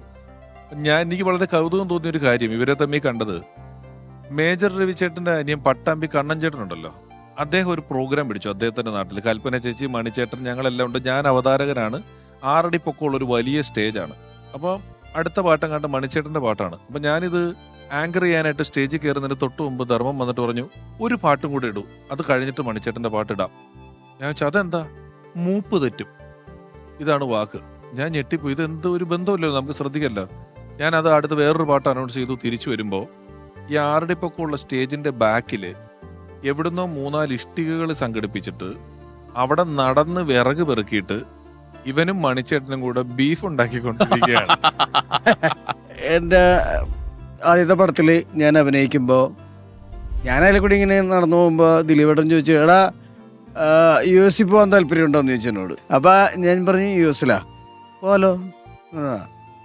ഇവനോട് പറഞ്ഞിട്ട് കാര്യമില്ല, ഇവന് എന്ത് പറഞ്ഞാലും ഒരു ഇല്ലാത്ത ഒരാളാണെന്ന് പറഞ്ഞിട്ട് ഞങ്ങൾ പോണ ടീമെന്ന് പറഞ്ഞാൽ വലിയ ടീമാണ്. എനിക്കറിയാം. ദിലീപേട്ടനുണ്ട്, ഇക്കാക്കുണ്ട്, സലിംകുമാറുണ്ട്, മണിച്ചേട്ടന്റെ കരുത്തും ഇതൊക്കെ നിങ്ങൾ പറഞ്ഞു കഴിഞ്ഞല്ലോ. മണിച്ചേട്ടൻ എന്ന് പറഞ്ഞാൽ ഒരു ഇഞ്ചക്ഷൻ ചെയ്യാൻ പേടിയുള്ള ഒരാളാണ്, ഒറ്റക്കൊരു റൂമിൽ കിടക്കാൻ വേണ്ടിയുള്ളതാണ്. അപ്പോൾ പുള്ളി ഞാനും കൂടി ഒരു ദിവസം ഇങ്ങനെ എന്തോ കാര്യം പറഞ്ഞിട്ട്, അപ്പോൾ നീ എവിടെ പോണ് നീ ചോദിച്ചപ്പോൾ ഞാൻ പറഞ്ഞു ദിലീപേട്ടൻ വിളിച്ചിട്ടുണ്ട്, ഇക്കാക്ക കൂടി എങ്ങാണ്ട് പോകുന്നുണ്ട്, അവിടെ പോകണം, അങ്ങനെ പോകാൻ പറ്റേ നമുക്ക് ഒരു സ്ഥലം വരെ പോകുന്നുണ്ട് എന്നൊക്കെ പറഞ്ഞിട്ട് എന്നെ വിളിച്ചിട്ട് പോയി. ഞങ്ങൾ പോയി തിരിച്ചു വന്നു. അപ്പോൾ ഇവിടെ നിന്ന് പോകുമ്പോൾ തന്നെ കുറേ ഡോളർ ഇവിടുന്ന് ഇന്ത്യൻ മണി മാറിയിട്ട് കുറേ പൈസ എനിക്കും തന്നിട്ടുണ്ട്, കുറേ പൈസ പുള്ളിയുടെ പോക്കറ്റിലുണ്ട്, ഇതൊക്കെയാണ് ചിലവാക്കണത്. അപ്പോൾ ഞങ്ങൾ തിരിച്ചു വന്നിട്ട് വലിയ ഹോട്ടലാണ്, ഒരു 10-13 നിലയുള്ള ഹോട്ടലാണ്. അപ്പോൾ അവിടെ കയറുമ്പോൾ കുറേ ഇംഗ്ലീഷ് പിള്ളേർ നല്ല വെളുത്ത് തുടുത്ത് പയ്യന്മാരൊക്കെ ഉണ്ട്. ഞങ്ങളെ രണ്ടുപേരും കൂടി ഈ ലിഫ്റ്റിൽ കയറിയിരിക്കുമ്പോൾ അവന്മാരെന്തോ ആഘോഷമൊക്കെയാണ്. ഞങ്ങളെ കണ്ടിട്ട് ഇവന്മാർ ബ്ലഡി ഇന്ത്യൻസ് എന്നൊക്കെയുള്ള രീതിയിലൊക്കെ വർത്താനമൊക്കെ പറയുന്നുണ്ട്. അപ്പം പുള്ളിക്ക് കലിപ്പാണ്ട്. അപ്പം എൻ്റെ പേടി എന്ന് പറഞ്ഞാൽ ഈ പുള്ളി പിടിച്ച ആ പിള്ളേർക്കിട്ട് ഇടിച്ചാൽ അമേരിക്കയിൽ നിന്ന് പോകാൻ പറ്റുമോ ഇല്ല എന്നുള്ള ഒരു പേടിയിലാണ് ഞാൻ നിൽക്കണത്. ഇയാൾ ഭയങ്കര ഇങ്ങനെയുള്ള എന്നൊക്കെ ഓർത്തിട്ട് ഞാനിങ്ങനെ പേടിച്ച് ലിഫ്റ്റിൽ നിൽക്കുമ്പോൾ ഏതോ ഒരു ഫ്ലോറിൽ ഈ പിള്ളേർ ഇറങ്ങിപ്പോയി. അവിടെ ഭയങ്കര ബഹളമൊക്കെ കിടക്കുന്നുണ്ട്. അടുത്ത 2-3 ഇത് കഴിഞ്ഞിട്ട് ഞാനും മണിച്ചേട്ടനും കൂടി ഇറങ്ങി. അപ്പം മണിച്ചേട്ടൻ എന്നോട് തന്നെയാണേ, ഈ അമേരിക്ക എങ്ങാനും കറങ്ങിത്തിരിഞ്ഞ് ചാലക്കുടിയിൽ വന്ന് ഇനി ഇതിനെയൊക്കെ ഇടിച്ച് നശിപ്പിക്കുന്നു. നമ്മൾ സൗഹൃദങ്ങളെ പറ്റി പറഞ്ഞല്ലോ. അദ്ദേഹത്തിനെ സ്റ്റേജിൽ ഒരുപാട് അനുകരിക്കുകയും പിന്നീട് അദ്ദേഹമായിട്ട് നല്ല സൗഹൃദം ഉണ്ടാകുകയും കരടി എന്ന് പറയുന്ന സിനിമയിൽ അദ്ദേഹത്തിന് ഡ്യൂപ്പായിട്ട് അഭിനയിക്കുകയും ചെയ്ത് അതുവഴി സിനിമയിൽ വളരെ ശക്തമായ സാന്നിധ്യമായി മാറിയ ഒരാളുണ്ട്. നമ്മുടെ എല്ലാം സുഹൃത്താണ്, സഹപ്രവർത്തകനാണ്, പ്രിയപ്പെട്ട ഷാജോൺ ചേട്ടൻ മണിച്ചേട്ടനെ കുറിച്ച് പറയുന്നു. ഞാൻ കലാഭവന് വരുന്നത് മണിച്ചേട്ടൻ സല്ലാബ് എന്ന സിനിമയിൽ അഭിനയിച്ച് മണിച്ചേട്ടൻ വളരെയധികം ബിസിയായി മണിച്ചേട്ടൻ കലാഭവനിൽ നിന്ന് മാറി. ആ ഒരു ഗ്യാപ്പിലായിട്ടാണ് ഞാനടക്കമുള്ള കോട്ടയത്ത് നിന്ന് കുറച്ച് പേരും പിന്നെ എറണാകുളത്തുള്ള കുറച്ച് പേരും ഞങ്ങളുടെ സുഹൃത്തുക്കളെല്ലാം കൂടെ വരുന്നത്. എൻ്റെ ചേട്ടൻ ഷിവ്ജാനാണെങ്കിൽ, അതുപോലെ കലാഭവൻ ജയകുമാർ, പ്രജോദ് ഒക്കെ, ഞങ്ങൾ ദിനേശ് അണ്ണൻ, അങ്ങനെ ഞങ്ങളൊരു ടീം കലാഭവനിലോട്ട് വരുന്നത്. അപ്പം ഞാൻ വന്നതിന് ശേഷം പിന്നെ മണിച്ചേട്ടൻ ചെയ്തുകൊണ്ടിരുന്ന ഐറ്റംസുകളൊക്കെ, ഇപ്പോൾ കള്ളുകൂടിയനാണെങ്കിലും അതേപോലെ തന്നെ കോമഡി ലീഡ് ചെയ്ത് ചെയ്താണെന്നുണ്ടെങ്കിലും സ്റ്റാർസിനെ ഇമിറ്റേറ്റ് ചെയ്തതൊക്കെ പിന്നെ ഞാനായിരുന്നു കലാഭവനിൽ. അപ്പം മുതൽ തന്നെ നമുക്ക് മണിച്ചേട്ടനെ പോലെ ഒരു നടനാവണം. അപ്പോൾ അത് നമുക്ക് കഴിവുണ്ടോ ഇല്ലയോ എന്നുള്ളതല്ല. അന്നൊക്കെ ഈ കലാഭവനിൽ നടന്മാരെ ഇമിറ്റേറ്റ് ചെയ്യുമ്പോഴും നമ്മളൊക്കെ ലൊക്കേഷനിൽ ചെല്ലുമ്പോൾ തന്നെ ഇവരൊക്കെ അടുത്ത മണിച്ചേട്ടനെ പോലെ ആവുന്നവരോ കേട്ടോ, മണിച്ചേട്ടനെ പോലെ ആവുന്നവരാ, സിനിമാക്കാരാവുന്നൊക്കെ പറയുന്നത് കേൾക്കുമ്പോൾ തന്നെ നമുക്കൊരു എന്തോ ഒരു എനർജി കയറുന്ന പോലെ. പിന്നെ നമുക്കൊന്ന് കൊതിയായിരുന്നു മണിച്ചേട്ടൻ ഇമിറ്റേറ്റ് ചെയ്യുന്നതിന് തൊട്ട് മുമ്പ് തന്നെ. അടുത്തതായി നിങ്ങളുടെ മുന്നിലേക്ക് വരുന്നത് നാടൻ പാട്ടിൻ്റെ തമ്പുരാൻ എന്ന് പറയുമ്പം പോകുന്നൊരു ജനം ഒരു ഇളകലാണ്, ഒരു ആർപ്പുവിളിയും കൈയിടിയും ബഹളമൊക്കെ ആയിട്ടൊരു എന്തൊരു ആർത്തിരമ്പ് എന്നൊക്കെ പറയത്തില്ല, എന്ന് പറയുന്നൊരു ബഹളമാണ്. അത് ആ കൈയടി കേൾക്കുമ്പോൾ തന്നെ നമുക്ക് മണിച്ചേട്ടനെ ഇമിറ്റേറ്റ് ചെയ്യാൻ വലിയൊരു സന്തോഷമായിരുന്നു. ആ ഒരു എനർജിയിൽ നമ്മൾ വന്ന് പെർഫോം ചെയ്യുന്നത്. അപ്പോൾ അന്ന് മുതലേ നമ്മുടെയൊക്കെ എൻ്റെയൊക്കെ മനസ്സിലുണ്ടായത് എന്തെങ്കിലും നമുക്കൊക്കെ ഇതുപോലൊരു കൈയടി കിട്ടുമോ, ആളുകൾ നമ്മളെ ഇങ്ങനെയൊക്കെ ഇഷ്ടപ്പെടുമോ, നമുക്കൊരു സിനിമാടനാവണമല്ലോ എന്നൊക്കെ ഒരു ആഗ്രഹം തോന്നിച്ച മണിച്ചേട്ടനാണ്. ഒരുപാട് ഇൻസ്പയർ ചെയ്തിട്ടുണ്ട് മണിച്ചേട്ടൻ. അതിനുശേഷം ഞാൻ സിനിമയിലേക്ക് വന്നതും എനിക്ക് തോന്നുന്നു കുറേ പേർക്കൊക്കെ അറിയാൻ തോന്നുന്നു മണിച്ചേട്ടൻ്റെ ഡ്യൂപ്പായിട്ടാണ് മൈ ഡിയർ കരടി എന്ന് പറയുന്നൊരു സിനിമയിൽ. അപ്പോൾ സിനിമയിലേക്ക് വരാനും അദ്ദേഹം അറിഞ്ഞോ അറിയാതോ അദ്ദേഹം ഒരു കാരണക്കാരനായി എന്നുള്ളതാണ്. പിന്നെ സിനിമയിൽ വന്നതിന് ശേഷമാണെന്നുണ്ടെങ്കിലും മണിച്ചേട്ടൻ്റെ അച്ഛനായിട്ട് എനിക്കൊരു സിനിമയിൽ അഭിനയിക്കാൻ പറ്റി, റെഡ് സല്യൂട്ട് എന്ന് പറയുന്നൊരു സിനിമയിൽ. അപ്പോൾ ആ സിനിമ തിയേറ്ററിൽ കണ്ടിട്ട് ചാലക്കുടി കണ്ടിട്ട് മണിച്ചേട്ടൻ എന്നെ വിളിച്ചതൊക്കെ എനിക്കിപ്പോഴും ഓർമ്മയുണ്ട്. മോനെ നന്നായിട്ടുണ്ടാ, നീ നന്നായിട്ട് ചെയ്തു. വളരെ സീരിയസ് ആയിട്ടുള്ളൊരു ക്യാരക്ടറായിരുന്നു. എനിക്കെപ്പോഴും തോന്നിയിട്ടുണ്ട് മണിച്ചേട്ടൻ എങ്ങും പോയിട്ടില്ല, ഇപ്പോഴും ഇവിടെയൊക്കെ തന്നെ ഉണ്ട്. നന്നായിട്ട് പാട്ട് പാടുന്നവരുടെ ഇടയിലുണ്ട്, നന്നായിട്ട് മിമിക്രി പറയുന്നവരുടെ ഇടയിലുണ്ട്, നന്നായിട്ട് കുക്ക് ചെയ്യുന്നവരുടെ ഇടയിലുണ്ട്, നന്നായിട്ട് തമാശ പറയുന്നവരുടെ ഇടയിലുണ്ട്. എല്ലായിടത്തും മണിച്ചേട്ടനുണ്ട്. ഷാൻചേട്ടൻ പറഞ്ഞ് അവസാനിപ്പിച്ചൊരു കാര്യമുണ്ടല്ലോ, അദ്ദേഹം എല്ലാവരുടെയും ഇടയിലുണ്ട് എന്ന് പറയുന്നത്. ഒരുപക്ഷെ ഞാൻ ആലോചിക്കുന്നൊരു കാര്യം, എല്ലാ കൊല്ലവും അദ്ദേഹത്തിൻ്റെ ഒരു ചരമദിനമാകുമ്പോൾ മിനിമം കേരളത്തിൽ എവിടുന്നും ഒരു 2 സ്ഥലത്തും നമ്മളൊരു പരിപാടിക്ക് വിളിക്കും. ഇവിടെ ഒരു സമൂഹ വിവാഹം നടക്കുന്നുണ്ട്, അല്ലെങ്കിൽ ഓട്ടോ തൊഴിലാളികളുടെ യൂണിയൻ കേരളം മുഴുവൻ അംഗീകായിട്ട് എവിടെയെങ്കിലും എന്തെങ്കിലും കാര്യമായിട്ട് വിളിക്കുന്നുണ്ട്. ഒരു സകലകലാവല്ലഭൻ എന്ന് പറഞ്ഞാൽ പല സ്ഥലങ്ങളിൽ അദ്ദേഹം പാട്ട് പഠിച്ചിട്ടില്ല, പക്ഷെ മലമലലൂയ എന്ന് പറയുന്ന പാട്ട് പാടിയതിനെ പറ്റി MG Radhakrishnan sir music director പറഞ്ഞിട്ടുണ്ട്, വരുന്നു നേരെ ഒരു ഇതെടുക്കുന്നു, ഒറ്റ ടേക്കിൽ വളരെ ഭംഗിയായിട്ട് കൃത്യമായിട്ട് പാടിയിട്ട് പോകുന്നു എന്ന് പറയുന്നു. അപ്പം ഗായകനായിട്ടോ അഭിനേതാവായിട്ടോ, ഇനി അഭിനേതാവാണെങ്കിലും ഈ മറ്റ് ഭാഷകളിലെ സിനിമകളിൽ പോയതിന് ശേഷമൊന്നും അതൊന്നും അദ്ദേഹത്തെ അങ്ങനെ ഭ്രമിപ്പിച്ചിരുന്നില്ല എന്നുള്ളൊരു കാര്യമുണ്ട്.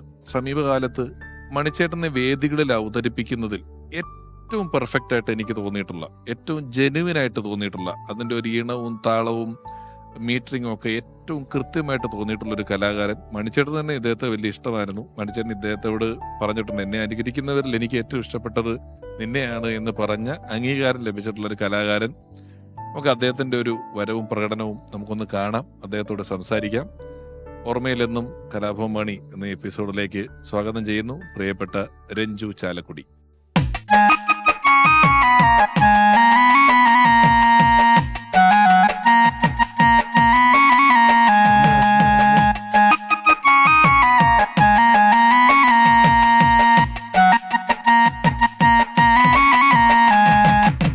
കോരമാമി കൊയിലൂതണ് ചങ്കരമാമി താളടിച്ചണ് ഇത് കണ്ടിട്ടമ്പ്രോ താള് തോച്ചണ തൊയ്യമ്മയ്യപ്പന്താര. കോരമാമി കൊയിലൂതണ് ചങ്കരമാമി താളടിച്ചണ് ഇത് കണ്ടിട്ടമ്പ്രോ താള് തോച്ചണ തൊയ്യമ്മയ്യപ്പന്താര. കൊച്ചിൻ്റെ ചെന്നെല്ലും മാറ്റി വാട്ടി വെച്ച് ഇതങ്ങനെ, കൊച്ചിൻ്റെ ചെന്നെല്ലും മാറ്റി വാട്ടി വെച്ച് ഇട്ടങ്ങനെ, ഇല്ലി പള്ളിൻ്റെ കോടെ ഓടണ ഓട്ടം കണ്ടയ്യപ്പന്താര. ഇല്ലി പള്ളിൻ്റെ കോടെ ഓടണ ഓട്ടം കണ്ടയ്യപ്പന്താര.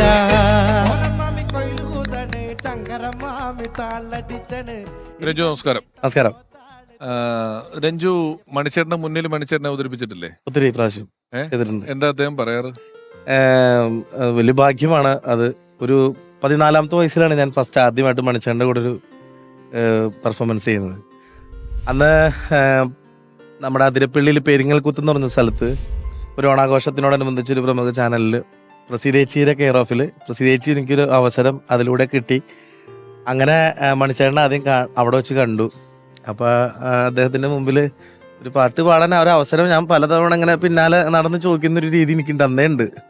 അപ്പോൾ ചേട്ടാ ഒരു പാട്ട് ഇങ്ങനെ നമ്മൾ പിന്നാലെ നിൽക്കും. അപ്പം അദ്ദേഹം പാടിക്കാം, എന്നെ കൊണ്ട് ചെയ്യിപ്പിക്കാൻ, ഞാൻ ഈ മാങ്ങക്കറിയും താളിച്ചോട്ടെ തേങ്ങ.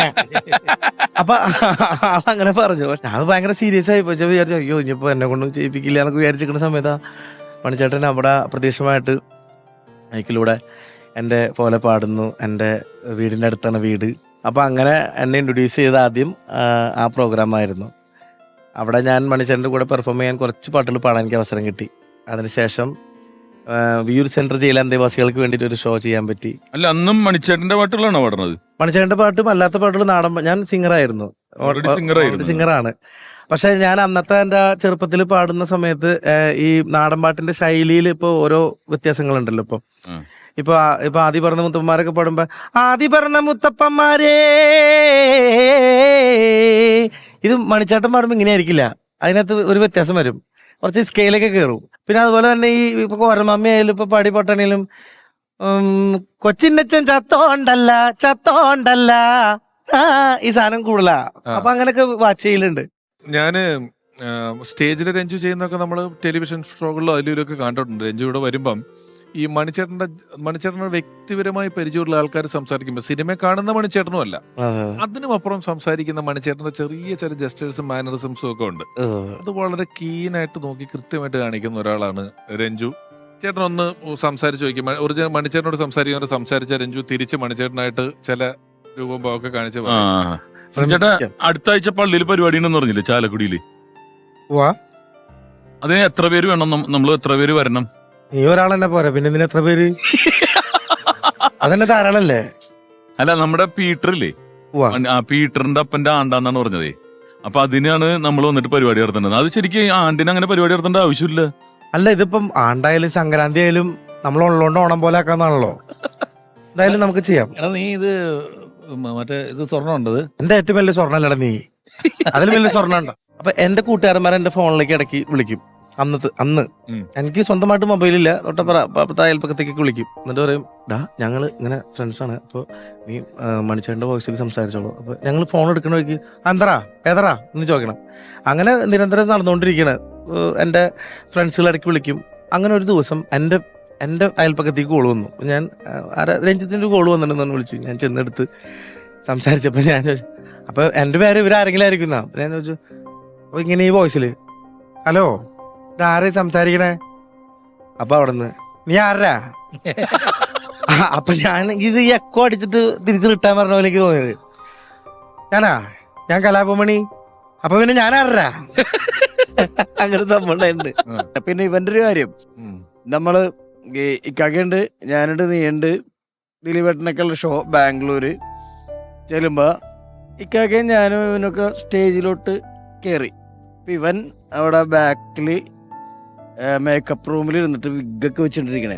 അപ്പൊ ദിലീപേട്ടൻ ഇത്തിരി ദിലീപിനെ കണ്ടിട്ടില്ല, ആദ്യമായിട്ടാണ് കണ്ടിട്ടില്ല, ഇവനെ കണ്ടിട്ടേ ഇല്ല. മേക്കപ്പ് റൂമിലേക്ക് കയറിയപ്പോ പെട്ടെന്ന് എന്നും പറഞ്ഞിട്ട് ദിലീപേട്ടൻ ഒരു എനിക്ക് ഓർമ്മയുണ്ട് ഇത്, എന്നിട്ട് സൈഡിൽ വന്നിരുന്നിട്ട് എൻ്റെ ഒരു സീറ്റിന്റെ പകുതിയിൽ ഇരുന്നിട്ട് ഇവന്റെ പാട്ടും ഇവന്റെ സ്ക്രീനിലുള്ള പെർഫോമൻസും കണ്ടിട്ട് എടി ഇപ്പൊ ഭയങ്കര കറക്റ്റ്. അല്ല, ദിലീപേട്ടൻ അന്ന് ഗ്രീൻ റൂമില് ഇവൻ ഒരുങ്ങിയിരിക്കുക.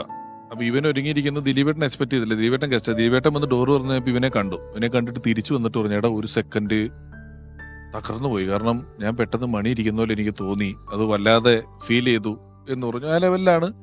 അപ്പം മണിച്ചേട്ടന്റെ ഓർമ്മയിലെന്നും എന്ന് പറയുന്ന പരിപാടിയിൽ രൂപം കൊണ്ടും ശബ്ദം കൊണ്ടും അനുകരിച്ചു കൊണ്ടും എല്ലാം നമുക്ക് വീണ്ടും അദ്ദേഹത്തിന്റെ കുറെ ഓർമ്മകൾ സമ്മാനിച്ചു. ഒരുപാട് വേദികൾ, പരിപാടികളെല്ലാം ഇനിയും കിട്ടട്ടെ എന്ന് ആത്മാർത്ഥമായിട്ട് ആശംസിക്കുന്നു. രഞ്ജു, വളരെ നന്ദി നമ്മുടെ എപ്പിസോഡിന്റെ ഭാഗമായതിൽ. Thank you very much. Harshika, വെട്ടം എന്ന് പറയുന്ന ചിത്രം, ആ വെട്ടത്തിനകത്ത് ഞാൻ കേട്ടിട്ടുള്ളൊരു കാര്യം, അതിനകത്ത് ബേണി ഇഗ്നേഷ്യസ് ആണ് സംഗീതം. അതെ. അതിനകത്ത് ആ പാട്ട് അത് മണിച്ചേട്ടൻ പാടാനിരുന്ന പാട്ടാണെന്ന് കേട്ടുള്ളത്. അത് എഴുതിയത് ഞാനാണ്. അതിന്റെ പിന്നിലുള്ള ഒരു ചരിത്രം എന്ന് വെച്ചിട്ടുണ്ടെങ്കിൽ, ഈ പാട്ട് ശരിക്ക് കലാഭവമണിയും ദിലീപാണ് സിനിമയിൽ അഭിനയിക്കുന്നത്. അപ്പോൾ മണി ഓൾറെഡി വലിയ പോപ്പുലർ സിംഗറായി, മണിയുടെ ശബ്ദം വളരെ എക്സ്റ്റാബ്ലിഷ്ഡ് ആണ്. അപ്പോൾ ഈ പാട്ട് ബേണി ഇഗ്നേഷ്യസ് മ്യൂസിക് ചെയ്തുകൊണ്ടിരിക്കുന്ന സമയത്ത് തന്നെ എം ജി ശ്രീകുമാറും കലാഭവമണിയും പാടാൻ തീരുമാനിച്ചു വെച്ചിരിക്കുന്ന പാട്ടാണ്. അപ്പോൾ ഇത് പാട്ട് എഴുതിയത്, അപ്പോൾ പ്രിയൻ സാറിൻ്റെ അടുത്ത് ഞാൻ റിക്വസ്റ്റ് ചെയ്തു, സാറേ എനിക്ക് എന്തെങ്കിലും ഒരു ചാൻസ് തരുമെന്ന് ചോദിച്ചിട്ട് സാറിൻ്റെ അടുത്ത് ചോദിച്ചപ്പോൾ സാർ ഒരു പാട്ട് എഴുതാൻ ചാൻസ് തരാം എന്ന് പറഞ്ഞിട്ട് എന്നെ വിളിച്ച് ഞാൻ ഈ പാട്ട് എഴുതി അന്ന് സ്റ്റീഫൻ ഡേവിസിയാണ് അത് ഓർക്കസ്ട്രേഷൻ ഒക്കെ ചെയ്യുന്നത്. അപ്പോൾ സാർ പറഞ്ഞ ലിറിക്സ് ഒന്ന് പാടി കേൾക്കണമല്ലോ എന്ന് പറഞ്ഞത്. അപ്പോൾ നമ്മൾ പാടാൻ അറിയാവുന്നതിൻ്റെ പേരിൽ ഞാൻ ഈ ട്യൂണിൽ ആ വിത്ത് ഓർക്കസ്ട്രേഷൻ മക്കസായി റമ്പമ്പത് റമ്മെടുത്തതിൽ കരിക്കൊഴിച്ചിട്ട് അത് ആദ്യം എഴുതിയത് ഫോർട്ട് കൊച്ചിയിൽ ഐസ് കെട്ടക്ക് പെയിന്റ് അടിച്ചൊരു ചങ്ങായി, ബോട്ട് മുങ്ങിയ കടലിൽ നല്ലൊരു വരവരച്ചൊരു ചങ്ങായി, ഹേ ചാലക്കുടി ചന്തയിൽ ഞാനും വണ്ടോട്ടോയിൽ ചെത്തി പറന്നവന. അതാണ് മണിയുടെ പോർഷൻ. അപ്പോൾ എല്ലാം കേട്ടിട്ട് പ്രിയൻ സാറ് പറഞ്ഞ് ഇത് മതി. അപ്പോൾ ബേണിച്ചേട്ടൻ പറഞ്ഞ് റക്കട്ടക്കട്ട റക്കട്ടട്ടക് അങ്ങനെ ആ മീറ്ററിൽ എഴുതിയേക്കണം. അപ്പം റാ വെച്ച് തുടങ്ങാൻ പറ്റുമെന്ന് വെച്ച് അങ്ങനെ ഉള്ള ചിന്തയിലാണ് റമ്മെടുത്തതിൽ കരിക്കൊഴിച്ചിട്ട് വലിച്ചു കെട്ടട ചങ്ങായി, മുട്ടപ്പത്തിരി മട്ടഞ്ചാറിയിൽ കുഴച്ച് തിന്നട ചങ്ങായി, ചാലക്കുടി ചന്തയിൽ ഞാനും മണ്ടോട്ടോയിൽ ചെത്തി പറന്നവനാ, 3 നേരം ചില്ലി ചിക്കൻ തിന്നാൻ എല്ല് മുറിയെ പണിഞ്ഞവന, പണ്ടേ നീയൊരു മണിയല്ലേ കയ്യിലിരിപ്പ് കെണിയല്ലേ, ഉച്ചയിൽ നമ്മുടെ ശുക്രനുദിച്ചതറിഞ്ഞില്ലേടാ മക്കസായി ഇങ്ങനെ. അപ്പോ ഇത് എനിക്കറിയേണ്ട ഒരു കാര്യം, ഈ മക്കസായി എന്ന് പറഞ്ഞതിന്റെ അർത്ഥം എന്താ? എനിക്കിപ്പോഴും അറിയാൻ പറ്റില്ല. അത് ആ ട്യൂണില് നീ എൻ്റെ അടുത്ത് ചോദിച്ചിട്ട് ഒരു കാര്യമില്ല. കാരണം വെച്ചാൽ ഈ ബേണിച്ചേട്ടനൊക്കെ മ്യൂസിക് ചെയ്ത സമയത്ത് ഈ മക്കസായി എന്ന് പറഞ്ഞാൽ ഇത് എനിക്ക് തോന്നുന്നത് സിംഗപ്പൂർ, മലേഷ്യ ഏതോ ഭാഷയിൽ മക്കസായി എന്ന് പറഞ്ഞാൽ എന്തോ സാധനമാണ്. അപ്പോൾ അത് അതിനകത്തുള്ള. അപ്പോൾ ഇത് പാടി കേൾപ്പിച്ചപ്പോൾ ഞാൻ പ്രിയൻ സാറിൻ്റെ അടുത്ത് അതിനു മുമ്പ് എനിക്ക് ഈ പടത്തിൽ പാട്ട് പാടാൻ ഒരു ചാൻസ് ചോദിച്ചിട്ടുണ്ടായിരുന്നു. സാറ് അതിനെപ്പറ്റി ഒന്നും മിണ്ടിയില്ലായിരുന്നു. ഇത് പാട്ട് ഓർക്കസ്ട്രയുടെ കൂടെ പാടി കഴിഞ്ഞിട്ട് പോണ വഴി പ്രിയൻ സാർ പറഞ്ഞ് ഇത് നന്നായിട്ടുണ്ട് ലിറിക്സ്, ഇതാരൊക്കെ പറഞ്ഞതെന്ന് വെച്ച്. അപ്പോൾ എം ജി അണ്ണനുണ്ട്. എം ജി അണ്ണൻ പറഞ്ഞു ഇത് ഞാനും കലാഭവമണിയും കൂടിയാണ് പറഞ്ഞു. ഒരു മണിയുടെ പോർഷൻ ഇവൻ പാടിക്കോട്ടെ എന്ന് പറഞ്ഞു എന്നെ. അപ്പോൾ എനിക്ക് ഡബിൾ ലോട്ടറി, കാരണം പാട്ട് എഴുതാനും പറ്റി പാടിക്കോളാം. പക്ഷേ അവർക്കൊരു സംശയം ഉണ്ടായി. അപ്പോൾ കലാഭവമണിയുടെ അടുത്ത് പറഞ്ഞിട്ടുണ്ട് ഇത് പാട്ട് പറഞ്ഞ കാര്യം എന്ന് പറഞ്ഞ്. മണിയുടെ അടുത്ത് ഞാൻ പറഞ്ഞു, എടാ ഇങ്ങനൊരു സാധനം പ്രിയൻ സാർ പറഞ്ഞു, അളിയാ നീ പാടിയതേടാ. ഞാൻ പറഞ്ഞു അല്ല, നിന്നെ കൊണ്ട് പാടിക്കാൻ വേണ്ടിയിട്ട് നിൽക്കണം, കാരണം നിന്റെ വോയിസ് എല്ലാവർക്കും ഭയങ്കര ഫെമിലിയർ അല്ലേ. അപ്പോൾ അത് കാരണം ഇനി ഞാനത് പാടുന്ന പ്രശ്നമില്ല, ഞാൻ പാടായിരുന്നു, നിങ്ങൾക്ക് പാടാൻ പറ്റുമോ? അത് ഞാൻ പറഞ്ഞു നീ പാടാതിരുന്ന എനിക്ക് പാടാൻ പറ്റും, എന്നാൽ നീ അത് പാടിയിരിക്കുന്നു, ഞാനിനി ആ വശത്തേക്കില്ല എന്ന് പറഞ്ഞു. അങ്ങനെ ശരിക്കും അങ്ങനെയൊന്നും ആരും ചെയ്യൂല. ആരും ചെയ്യില്ല. അത് മാത്രമല്ല തിരിച്ചുകൊണ്ട്, അതായത് മണിച്ചേട്ടൻ പാടിയിട്ടുള്ള എല്ലാ പാട്ടുകളും മണിച്ചേട്ടൻ തന്നെയാണ് അഭിനയിച്ചിട്ടുള്ളത്. അതെ. ഒരു പാട്ട്, അതായത് നമ്മുടെ മനോജ് കെ ജയൻ ചേട്ടൻ അഭിനയിച്ച കാഴ്ചയിലെ പാണ്ഡൻ നായരുടെ പല്ലിന് ചോര, അത് ശരിക്കും മണിച്ചേട്ടൻ ചെയ്യാനിരുന്ന വേഷമാണ്. അതെ. അത് പിന്നീട് മനോജേട്ടൻ തന്നെ അത് പറഞ്ഞിട്ടുണ്ട്. അങ്ങനെയാണ് അറിയാതെ മണിച്ചേട്ടന്റെ ശബ്ദത്തില് മനോജ് കെ ജയൻ ചേട്ടൻ അഭിനയിക്കുന്ന ഒരു പാട്ടുണ്ടായത്. ഇന്ന് തന്നെ ഒരുപാട് പാട്ടുകൾ, സിനിമയിലെ നല്ല പാട്ടുകൾ, പാരഡി ഗാനങ്ങൾ, നാടൻ പാട്ടുകൾ എന്ന് പറഞ്ഞ് സ്റ്റേജിലാണെങ്കിലും ഒക്കെ ഏത് സ്കെയിലിലും എങ്ങനെ വേണമെങ്കിലും പാട്ട് പാടുന്നത്. അത് മാത്രമല്ല, അയ്യപ്പ ഭക്തി ഗാനങ്ങൾ, മുരുക ഭക്തി ഗാനങ്ങൾ, ഭക്തിഗാനത്തിന്റെ കാസറ്റുകൾ ഇറക്കിയാലും എല്ലാം കാസറ്റിന്റെ മാർക്കറ്റിൽ വലിയൊരു തരംഗം ഉണ്ടാക്കിയാലേ മണിച്ചേട്ടൻ പാടുന്നൊരു പാട്ടുണ്ടെങ്കിൽ അതിന്റെ കാസറ്റ് വിറ്റ് പോകാൻ വളരെ എളുപ്പമാണ്. മണിച്ചേട്ടൻ ഒരുപാട് ഇത് പറഞ്ഞ പോലെയും അല്ലാതെയും നല്ല കാര്യങ്ങൾ ചെയ്യുന്നതിനെ പറ്റി പറഞ്ഞു. ഇപ്പൊ നമ്മുടെ ഇടയിലുള്ള നമ്മുടെ ഒരു സഹപ്രവർത്തക ഒരുപാട് നല്ല കാര്യങ്ങൾ, പലർക്കും പലരെയും കാണണമെന്നുള്ള ആഗ്രഹങ്ങളായിക്കോട്ടെ, ആശുപത്രി ആയിക്കോട്ടെ, വീടായിക്കോട്ടെ, ഇതിനൊക്കെ ഇനിഷ്യേറ്റീവ് എടുക്കുന്ന അഭിനേത്രി കൂടിയായിട്ടുള്ള ഒരാൾ പ്രിയപ്പെട്ട സീമാജി നായർ മണിച്ചേട്ടനെ കുറിച്ച് ഓർമ്മ പുതുക്കുന്നു. ഏറ്റവും ഞാൻ കണ്ടിട്ടുള്ള ഒരു പ്രത്യേകത എന്ന് പറഞ്ഞു കഴിഞ്ഞാൽ, ഞാൻ ഉണ്ടില്ലെങ്കിലും മറ്റുള്ളവരെ ഊട്ടണം എന്നുള്ള ഒരു സിദ്ധാന്തത്തിൽ ജീവിച്ച ഒരു മനുഷ്യനാണ്. മറ്റുള്ളവർക്ക് വയറ് നിറച്ച് കൊടുക്കണം, അത് എന്തെങ്കിലും കൊടുത്ത് തീർക്കുകയല്ല, വിഭവസമൃദ്ധമായ കാര്യങ്ങൾ തന്നെ അദ്ദേഹം കൊടുക്കുകയുള്ളായിരുന്നു. അതിലുപരി ആശാനൊക്കെ കൂടെ ഉണ്ടെങ്കിലും, കുക്ക് ചെയ്യാൻ ആൾക്കാർ കൂടെ ഉണ്ടെങ്കിലും, അദ്ദേഹം തന്നെ അടുക്കളയിൽ കയറി അദ്ദേഹം തന്നെ കുക്ക് ചെയ്ത് മറ്റുള്ളവർക്ക് കൊടുക്കുന്ന ഒരിതെന്ന് പറഞ്ഞാൽ ഞാൻ മണിച്ചേട്ടനിൽ മാത്രമേ അങ്ങനെ ആ ഒരിത് കണ്ടിട്ടുള്ളൂ. ചേച്ചി ഒരു സ്ഥലത്തേക്ക് മണിച്ചേട്ടൻ എന്തോ 10-20 സൈക്കിള് ചേച്ചി പറഞ്ഞിട്ട് കൊടുത്തിട്ടുണ്ട്. ചേച്ചി പറഞ്ഞിട്ട് മണിച്ചേട്ടൻ പുള്ളിമാൻ എന്ന് പറഞ്ഞ സിനിമയുടെ ലൊക്കേഷനിൽ എത്രയോ കുട്ടികൾക്ക് സൈക്കിൾ അറേഞ്ച് ചെയ്ത് കൊടുത്തിട്ടുണ്ട്. മണിച്ചേട്ടനെ ഈ ചില സമയത്ത് ജോബിച്ചേട്ടനെ ചില ഈ തമിഴ് സിനിമ എന്നൊക്കെ വിളിക്കാൻ നേരത്ത്, ജോബി എന്ന് പറഞ്ഞ മണ്ണിന്റെ മാനേജർ, അതും കൂടി ജോബി ചേട്ടനാണ് സന്തത സഹചാരിയായ മാനേജറായിട്ടുള്ള ജോബിച്ചേട്ടൻ വിളിക്കാൻ നേരത്ത്, പടത്തിൽ നിന്ന് വിളിക്കാൻ നേരത്ത് എത്ര സ്റ്റണ്ട് ഉണ്ടടാ എന്ന് ചോദിക്കും. സ്റ്റണ്ട് കൂടുതലായിരിക്കുമല്ലോ, മണിച്ചേട്ടൻ വില്ലനായിട്ടാണ് എപ്പോഴും വിളിക്കുന്നത്. അപ്പൊ എന്നാ വിട്ടേക്കടാ 4-5 സ്റ്റണ്ട് എന്ന് പറയുമ്പോൾ പുള്ളിക്ക് പൈസ എത്ര ഇടും ഒക്കെ ചോദിച്ചിട്ട് ഒരു സ്റ്റണ്ടൊക്കെ ഇത്രയുണ്ടെന്ന് പറയുമ്പോൾ പുള്ളി ആ സമയത്ത് ഒരു വേണ്ട എന്ന് നോക്കണൊരു. അല്ല, ഈ ഫൈറ്റിന്റെ കാര്യം പറഞ്ഞപ്പോഴേ വേറൊന്നുമില്ല, ആദ്യകാലങ്ങളിൽ കലാഭമണി വന്ന ആദ്യകാലങ്ങളിൽ ഇപ്പോൾ ദില്ലിവാല രാജകുമാരൻ എന്ന് പറയുന്ന സിനിമ ഞാൻ പറഞ്ഞില്ലേ, ആദ്യം പറഞ്ഞ് ഞങ്ങൾ ഒരുമിച്ച് അഭിനയിക്കുന്ന സിനിമയാണ്. അതിനകത്ത് ഒരു ഫൈറ്റ് സീക്വൻസിൽ മണി വരുന്നില്ലേ ഉള്ളൂ, മണിയെ മറ്റേ ഫൈറ്റേഴ്സിനൊന്നും അറിയില്ല. അപ്പോൾ ഒരു ഫൈറ്റർ മണിയുടെ അടുത്ത് പറഞ്ഞ് ഇങ്ങനെ സമ്മർസാൾട്ട് ചെയ്തിട്ട് ഇങ്ങനെ ചെന്നിട്ട് അടിക്കാൻ പറ്റുമെന്ന് വെച്ച്. മണി പറഞ്ഞ് ഓക്കെ ഒരു കറങ്ങലാണോ എന്ന് വെച്ച്. പറഞ്ഞോ ഒരെണ്ണം പോതും എന്ന് പറഞ്ഞു. ഇവൻ അവിടെ നിന്നിട്ട് കട എന്ന് പറഞ്ഞിട്ട് 3 എണ്ണം മറിഞ്ഞു കഴിഞ്ഞിട്ട് ഫൈറ്റ്. ഇത് ഇവർ മനസ്സിൽ വെച്ചിരുന്നു, എനിക്കറിയില്ല. പിന്നെ വേറെ എന്തോ സ്ഥലത്തുനിന്ന് സമയത്ത് മണിയുടെ ഭയങ്കര കരച്ചിൽ അലർച്ച കേട്ടിട്ട് ഇവര് ഫൈറ്റ് സീക്വൻസിൽ ഒറിജിനലായിട്ട് പിടിച്ചിടിച്ച് ഒറിജിനലായിട്ട് പിടിച്ചിടിച്ച്. എന്നിട്ട് അന്ന് സേനേട്ടനൊക്കെ ഇടവിട്ടിട്ട് ഭയങ്കരമായിട്ട് പ്രശ്നമൊക്കെ ഉണ്ടാക്കിയാണ്. അത് മണിച്ചേട്ടൻ അത്രയ്ക്ക് അറിയാൻ പാടില്ലാത്തതിന്റെ പേരിൽ സ്റ്റണ്ട് ടീമിന് ഭയങ്കരമായിട്ട് കോംപ്ലക്സ് ആയിട്ട് എല്ലാം ചെയ്യും. ചില സ്റ്റേജില് നമ്മൾ ഇത് നല്ല സ്റ്റാറായി മണിച്ചേട്ടന്റെ ഷോ, മണിച്ചേട്ടൻ നയിക്കുന്ന ഷോ, ആള് കൂട്ടം 4 പാട്ടൊക്കെ പാടി വളരെ ഷൈൻ ചെയ്ത് പോകാവുന്ന സമയത്ത് ഞാൻ നോക്കുമ്പോൾ ഒരു ഷോ തീരാറായപ്പം സിനിമാറ്റിക് ഡാൻസ് ഫയർ ഡാൻസ് കളിക്കുക. ഞാൻ കുറച്ച് ഭയങ്കര കൈയടി പുറത്ത് നോക്കുമ്പോൾ അവിടെ ചെന്നിട്ട് ഷർട്ട് അഴിച്ചിട്ട് തീപ്പന്തം എടുത്തിട്ട് ഫയർ ഡാൻസ് മേത്തൊരയ്ക്കുക, ഊതുക, ഇങ്ങനെയുള്ള പരിപാടികളൊക്കെ ഒരുപാട് ചെയ്തിട്ടുള്ളതാണ്. പിന്നെ എല്ലാ മേഖലകളിലും സൗഹൃദം ഉണ്ടെന്ന് നമ്മൾ പറഞ്ഞല്ലോ. കായിക മേഖലയിൽ നിന്നും അദ്ദേഹത്തിന്റെ വലിയ ഒരു സൗഹൃദം അദ്ദേഹത്തിനെ കാണുന്ന സ്ഥലങ്ങളിൽ പല സ്ഥലങ്ങളിൽ നമ്മൾ കണ്ടിട്ടുണ്ട്. അദ്ദേഹത്തിന്റെ നിരവധി ഫംഗ്ഷനുകൾക്ക് നമ്മൾ അദ്ദേഹത്തെ കണ്ടിട്ടുണ്ട്. മണിച്ചേട്ടന്റെ സുഹൃത്തായിട്ടുള്ള IM വിജയൻ ചേട്ടൻ പറയുന്നത് കേൾക്കാം. പല സ്ഥലത്ത് പോകുമ്പോഴും പല പരിപാടിക്കും മണിബാര് പരിപാടി ഞാനായാലും വൈഫായാലും കാണാൻ പോകുമ്പോഴും ആളൊരു വേടുണ്ട്.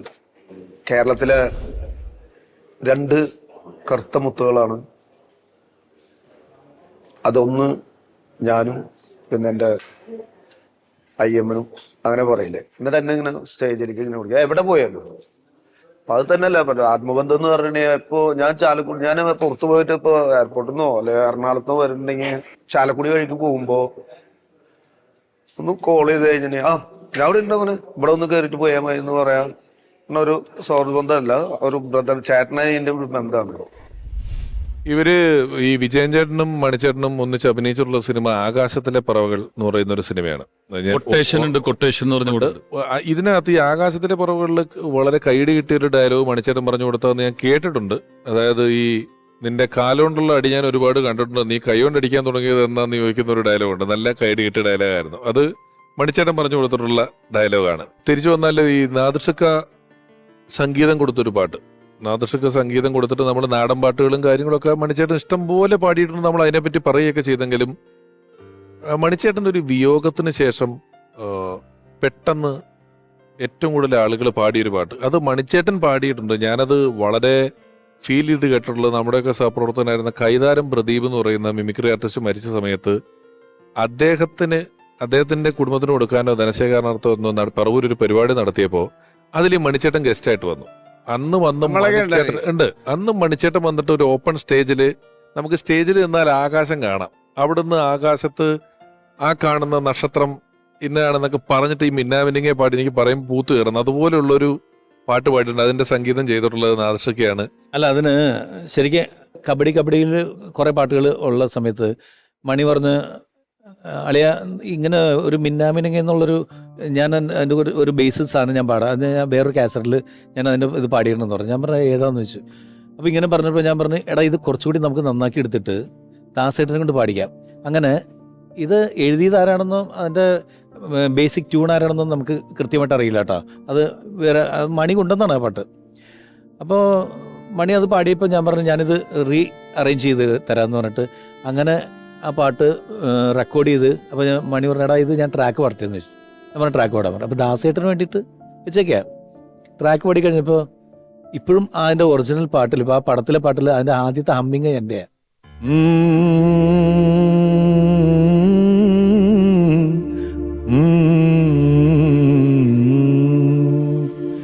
മിന്നാമിനുങ്ങേ മിന്നും മിനുങ്ങേ എങ്ങോട്ടാണെങ്ങോട്ടാണീ തിടുക്കം, നീ തനിച്ചല്ലേ പേടിയാകില്ലേ, കൂട്ടിന് ഞാനും വന്നോട്ടെ. മിന്നാമിനുങ്ങേ മിന്നും മിനുങ്ങേ എങ്ങോട്ടാണെങ്ങോട്ടാണീ തിടുക്കം, നീ തനിച്ചല്ലേ പേടിയാകില്ലേ, കൂട്ടിന് ഞാനും വന്നോട്ടെ. മിന്നാമിനുങ്ങേ. ഓർമ്മയിൽ നിന്നും കലാഭവമണി. നമ്മൾ അദ്ദേഹത്തിന്റെ ജീവിതയാത്രകൾ, അദ്ദേഹത്തിന്റെ ഇപ്പം നാദർഷക്ക പറഞ്ഞ പോലെ പാട്ട്, സ്റ്റേജ്, പല ഓർമ്മകളിലൂടെയും പോയി. ഒരുപക്ഷെ അദ്ദേഹത്തിന്റെ ആദ്യത്തെ വിദേശയാത്ര എന്ന് പറഞ്ഞ ഓർമ്മ പങ്കുവെക്കുമ്പോൾ മുതൽ ടിനിച്ചേട്ടൻ എന്ന കലാകാരനെ അവിടെ നമ്മൾ പ്രതിപാദിക്കേണ്ടായ ആദ്യത്തെ ഇന്റർവ്യൂയെ കുറിച്ചൊക്കെ പറഞ്ഞു. അപ്പം ടിനിച്ചേട്ടാ, ഞങ്ങളുടെ ക്ഷണം സ്വീകരിച്ച് മണിച്ചേട്ടനെ കുറിച്ച് ഓർക്കുന്ന ഈ പരിപാടിയിൽ വന്നതിന് ഓർമ്മയിലെന്നും ടീമിന്റെ ആത്മാർത്ഥമായ നന്ദി ഈ അവസരത്തിൽ അറിയിക്കുന്നു. Thank you very much. Thank U.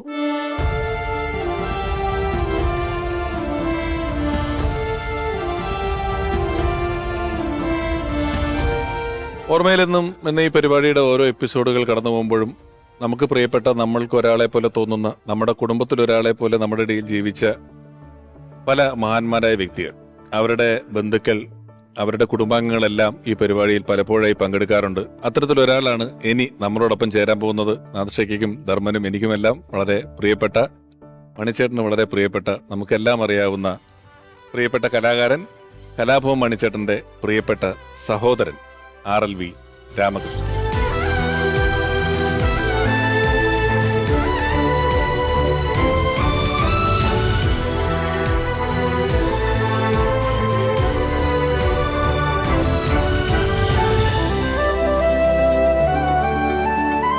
Ramakrishnan, സ്വാഗതം. സന്തോഷം. ഞങ്ങളെല്ലാം ഒരു കലാപരമായ ബന്ധം, കലാവേദി, സ്റ്റേജ്, സിനിമ എന്നൊക്കെ പറയുന്നിടത്താണ്. ഒരുപക്ഷെ ഞങ്ങളിൽ ആരും കലാഭവൻ മണിച്ചേട്ടനെ ആദ്യം കാണുന്നതിന് മുമ്പ് ഒപ്പം വളർന്ന, ഒപ്പം ഉണ്ടായിരുന്ന ഒരാളാണ് രാമകൃഷ്ണൻ എന്ന് പറയുന്നത്. ബാല്യകാലങ്ങളിലെ ഒരു മണിച്ചേട്ടന്റെ കലാപ്രകടനങ്ങളും ബാല്യകാലങ്ങളിലെ ഒരു സ്വഭാവമൊക്കെ എങ്ങനെയായിരുന്നു രാമകൃഷ്ണന്റെ ഓർമ്മയിൽ? എപ്പോഴും എന്താ പറയുക ആക്റ്റീവായിട്ടുള്ള ഒരാൾ. എന്താ പറയുക ഏത് സമയവും ഇങ്ങനെ എന്താ പറയുക ആൾ അടങ്ങി ഒതുങ്ങിയിരിക്കുന്നൊരു സമയമില്ല. ഇപ്പം വീട്ടിലുള്ള സമയമാണെങ്കിൽ നേരെ പുഴയിൽ പോവും. പുഴയിൽ പോയി കഴിഞ്ഞാൽ അറിയാലോ, പുഴയിലിറങ്ങിയ പാട്ടും അക്കരെ മേലൂരാണ്. അപ്പോൾ അക്കരെ കേൾക്കുന്ന രീതിയിൽ പാട്ടുകൾ ഒച്ചത്തിൽ പാടി. അപ്പോൾ തൊണ്ടയുടെ എനിക്ക് തോന്നുന്നു ഹൈ പിച്ചൊക്കെ കിട്ടാനുള്ള കാരണം അങ്ങനെ അത്രയും ഒച്ചയിൽ ചേട്ടൻ പുഴയിലുണ്ടെങ്കിൽ ആ ചേനത്തനാട് മുഴുവൻ അറിയും എന്നുള്ളൊരു സാഹചര്യം ആൾ പാടിക്കൊണ്ടുണ്ടാക്കും. കഴിഞ്ഞ് വീട്ടിൽ വന്ന് തിരിച്ച് ഇതുപോലെ തന്നെ എന്തെങ്കിലുമൊക്കെ ആക്ടിവിറ്റീസ് ചെയ്യും. അപ്പം കലാഭവനിലായിരുന്ന സമയത്ത് സാധാരണ മിമിക്രിക്കാരിൽ നിന്നും വ്യത്യസ്തമായിട്ടൊക്കെ എന്തെങ്കിലും ചെയ്യണം എന്നുള്ളത് കൊണ്ട് ഈ ജുറാസിക് വേൾഡിലെ ഡിനോസറിന്റെ രൂപം ആള് തന്നെ ക്രിയേറ്റ് ചെയ്ത് കമ്പിയൊക്കെ വാങ്ങിച്ചു കൊണ്ടുവന്ന് വെൽഡ് ചെയ്ത് അതിൻ്റെ ഉള്ളിലേക്ക് കയറി നിന്ന് ആൾക്ക് ഇങ്ങനൊരു പൊസിഷനിലാണ് ആൾ നടന്നു പോവുക. അപ്പോൾ ഈ സാധനം അത്രയും വെയിറ്റ് ഉണ്ട്. അതൊക്കെ വെച്ചിട്ട് ആളിങ്ങനെ അത് പിന്നെ ക്രിയേറ്റ് ചെയ്യുന്ന ഓരോ തിരക്കുകളിലായിരിക്കും. പിന്നെ ഇതുപോലുള്ള കാര്യങ്ങൾ ഈ കള്ളൂടിയൻ്റെ വേഷം ചെയ്യുന്നതും ആദ്യമായിട്ട് പരിശീലിക്കുന്നതൊക്കെ വീട്ടിൽ നമ്മുടെ ചെറിയ ഇവരെല്ലാവരും വന്നിട്ടുണ്ട്, ചെറിയ വീട്ടിൻ്റെ മുറ്റത്ത് നിന്നിട്ടാണ് ചെയ്യുക. അതെ. എത്ര വയസ്സ് വ്യത്യാസം നിങ്ങൾ തമ്മിൽ? ഞങ്ങൾ തമ്മിൽ 6 വയസ്സിന്റെ വ്യത്യാസത്തിൽ നിൽക്കുന്നത്. അപ്പം ഈ ഒരു സ്ട്രിക്റ്റ് ചേട്ടനായിരുന്നോ അതോ നമ്മൾ ഒരു ചേട്ടന്റെ സ്ഥാനം എടുക്കുമല്ലോ ചില ആൾക്കാർ ചില സമയത്ത്, അങ്ങനെ ഒരു സ്ട്രിക്റ്റ് ചേട്ടനായിരുന്നോ അതോ ഒരു സ്വാതന്ത്ര്യം തരുന്ന ചേട്ടനായിരുന്നു? ഇതെല്ലാം ഉണ്ട് ആൾക്ക്. അതായത് ചില കാര്യങ്ങളിലേക്ക് സ്ട്രിക്റ്റ് ആണ് താനും, എന്നാൽ ചില സമയത്ത് ഭയങ്കര തമാശയും നമ്മളൊക്കെ ഉള്ളോട് ചേർത്ത് പിടിക്കും. നമ്മുടെയൊക്കെ മനസ്സ് വിഷമിച്ചിട്ടുണ്ടെങ്കിൽ ആളുടെ മനസ്സ് വിഷമിക്കും. അത് കഴിഞ്ഞ് അത് മാറ്റാൻ വേണ്ടി ആൾ എന്തെങ്കിലുമൊക്കെ തന്ത്രങ്ങൾ വന്ന് നമ്മളെ കൂട്ടിച്ചേർത്ത് പിടിച്ച് നമ്മളൊന്ന് ചിരിപ്പിച്ച് പോയാലാണ് ആൾക്ക് സന്തോഷമാവുള്ളൂ. അപ്പോൾ പറയേണ്ട കാര്യം കൃത്യമായിട്ട് പറയുകയും ചെയ്യും. എന്നാൽ ദേഷ്യപ്പെടേണ്ടടുത്ത് ദേഷ്യപ്പെടുകയും സ്നേഹിക്കാൻ അത്രയും മനസ്സ് കാണിക്കുകയും ചെയ്യുന്ന ഒരു എന്താ പറയുക, എന്നെ സംബന്ധിച്ചിടത്തോളം എൻ്റെ അച്ഛന് തുല്യമാണ്. കാരണം അച്ഛൻ വയ്യാണ്ടായതിനു ശേഷം നമ്മുടെ കുടുംബകാര്യങ്ങളൊക്കെ നോക്കി നടത്തിയത് ചേട്ടൻ. ഏകദേശം കലാഭവനിലേക്ക് കയറിയ കാലം മുതൽ ചേട്ടൻ നമ്മുടെ കുടുംബകാര്യങ്ങൾ നോക്കുന്നുണ്ട്. ഒരു ഇളയ പെങ്ങളുടെ കല്യാണം കലാഭവനിലെ ആയിരിക്കുന്ന സമയത്താണ് ചേട്ടൻ നടത്തിയത്. അത് ഓർമ്മിക്കുന്ന വെച്ച് കഴിഞ്ഞാൽ പെങ്ങൾക്ക് മോതിരം കൊടുക്കണം അലീന്. അപ്പോൾ ആ മോതിരം വാങ്ങിക്കാൻ പൈസ ഇല്ല. ലാസ്റ്റ് ഒരു കടയിൽ നിന്ന് കടം ചോദിച്ചിട്ടാണ് ഈ മോതിരം കിട്ടുക. അപ്പോൾ എത്രയോ പൈസ കൊണ്ടു കൊടുത്താലാണ് മോതിരം കിട്ടുള്ളൂ. അമ്പലത്തിൽ കെട്ട് നടക്കുകയാണ് ചാലക്കുടി കണ്ണമ്പുഴ ക്ഷേത്രത്തിൽ. ഒരു ഇളയ പെങ്ങളുടെ പേര് ശാരദ എന്നാണ്. അപ്പോൾ ഈ കെട്ട് കിടക്കുന്ന സമയത്ത് ചേട്ടൻ എത്തുന്നില്ല. കെട്ട് കഴിഞ്ഞിട്ട് ആകെ ഇങ്ങനെ ഭയങ്കര ടെൻഷനായിട്ട് നിൽക്കുക എല്ലാവരും, എവിടെ പോയി ചേട്ടൻ. അവസാനം ചേട്ടൻ ഓട്ടോറിക്ഷയിൽ ഇങ്ങനെ ഓടി ഈ മോതിരം വന്ന് അണിയിക്കുന്ന ഒരു സാഹചര്യം. അപ്പം അതൊക്കെ അത്രയും അന്ന് മുതൽ ചേട്ടൻ ഒരു എന്താ പറയുക കുടുംബം നോക്കുന്ന അല്ലെങ്കിൽ ഒരു ഗൃഹനാഥൻ്റെ സ്ഥാനം വഹിക്കുന്ന ഒരാളായിരുന്നു. പലപ്പോഴും ഞാൻ ഈ ആമൂത്തി പറഞ്ഞതുപോലെ അദ്ദേഹത്തിൻ്റെ ഒരു ഓർമ്മകൾ, അദ്ദേഹത്തിൻ്റെ ഫ്ലെക്സുകൾ, അദ്ദേഹത്തിന് വേണ്ടി നടത്തപ്പെടുന്ന പരിപാടികളൊക്കെ ഇപ്പോഴും അദ്ദേഹത്തിൻ്റെ ചരമവാർഷികം പിറന്നാളൊക്കെ വരുമ്പോൾ നമ്മളൊക്കെ ഒരു അദ്ദേഹത്തെ പരിചയമുള്ള ആളുകൾ എന്നുള്ളതിൽ നമുക്ക് വിളികൾ വരും. അപ്പം നമുക്ക് മനസ്സിലാകും എന്തോരം ജനങ്ങളിൽ സ്വാധീനം ചെലുത്തിയിട്ടുണ്ട് അദ്ദേഹം എന്നുള്ളത്. മണിച്ചേട്ടൻ്റെ സമകാലീൻ സുഹൃത്ത് സഹപ്രവർത്തകനൊക്കെ ആയിട്ടുള്ള അഭിനേതാവ് ശ്രീ ഷാജു ശ്രീധർ മണിച്ചേട്ടനെ ഓർക്കുന്നു. നമസ്കാരം. കലാഭവമണിയെ കുറിച്ച് പറയുമ്പോൾ എന്നും സൗഹൃദങ്ങളുടെ ഏറ്റവും നല്ല ഓർമ്മകൾ എന്ന് പറയുന്ന അതിലൊന്ന് കലാഭവമണിയാണ്. കാണുമ്പോഴെന്നും സൗഹൃദത്തിൻ്റെ എന്താ പറയുക ഏറ്റവും അടുത്ത ഒരു സുഹൃത്തിനെ പോലെ ആ സമയങ്ങൾ മുഴുവൻ നമുക്ക് ഓർക്കാൻ വേണ്ടി ബാക്കി വയ്ക്കും. എൻ്റെ ആദ്യ സിനിമ മിമിക്സ് ആക്ഷൻ 500 എന്നുള്ള സിനിമ ഷൂട്ടിംഗ് നടക്കുന്ന സമയത്ത് കലാഭവന്റെ വണ്ടി ഓപ്പോസിറ്റ് ക്രോസ് ചെയ്യുമ്പോഴൊക്കെ അന്ന് വണ്ടിക്കകത്ത് നിന്ന് കൈ കാണിച്ച് കലാഭവൻ മണി ഞങ്ങളെല്ലാം നായകന്മാരായിട്ട് അഭിനയിക്കുന്ന സിനിമയാണ്. അപ്പോൾ അദ്ദേഹം കൈ കാണിച്ചു. അപ്പോൾ ഞങ്ങൾ സിനിമാടന്മാരും അദ്ദേഹം ഓപ്പോസിറ്റ് ക്രോസ് ചെയ്യുന്ന വണ്ടിയിൽ അദ്ദേഹം മ്യൂക്രി ആർട്ടിസ്റ്റുമായിട്ടാണ് അന്ന് പോകുന്നത്. പക്ഷെ അത് കഴിഞ്ഞ് സല്ലാപം എന്ന് പറയുന്ന സിനിമ കഴിഞ്ഞോടുകൂടിയിട്ട് അദ്ദേഹം താരമായി.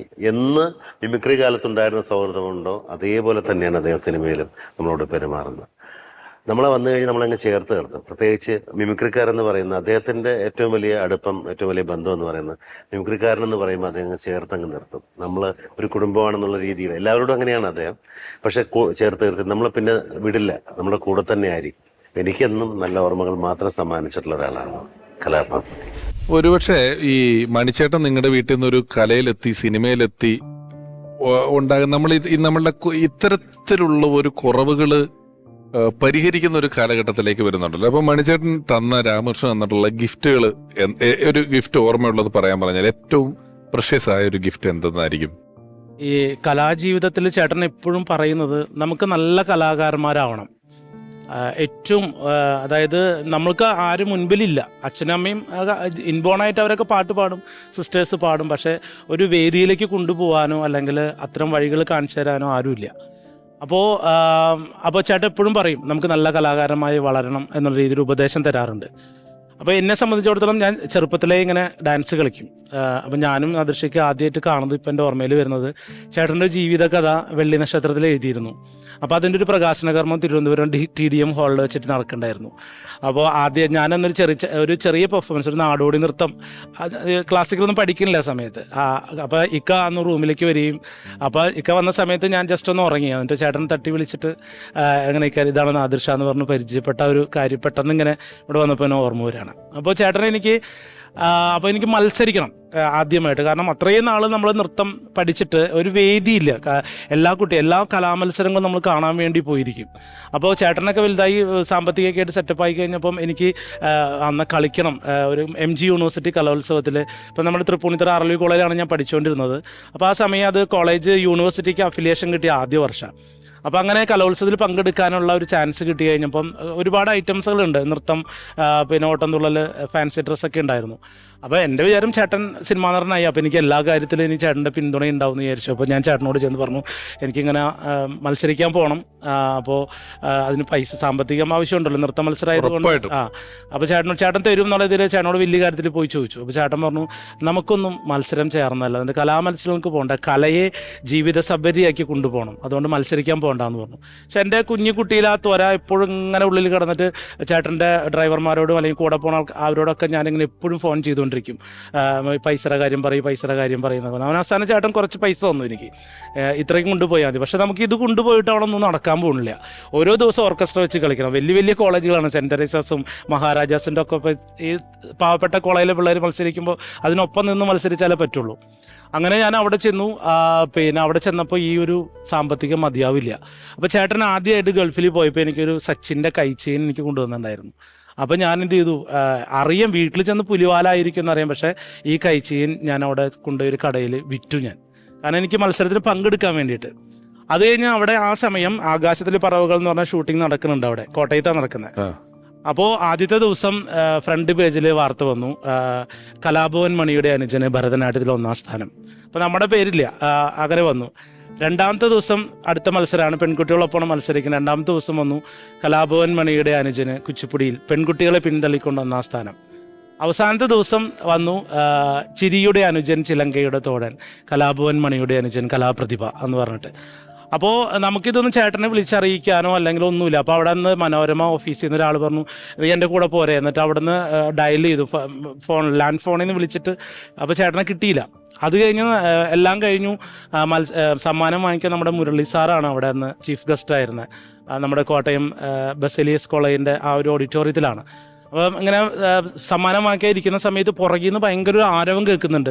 ആരോ വരുന്ന പോലെ, ആൾക്കാർ എണീക്കുന്നു, ചിരിക്കുന്നു, കൈയടിക്കുന്നൊരു ബഹളം. കുറേ കഴിഞ്ഞപ്പോൾ ചേട്ടനാണ് തലയൊക്കെ മുട്ടയടിച്ച് സ്റ്റേജിലേക്ക് കയറി വരികയാണ്.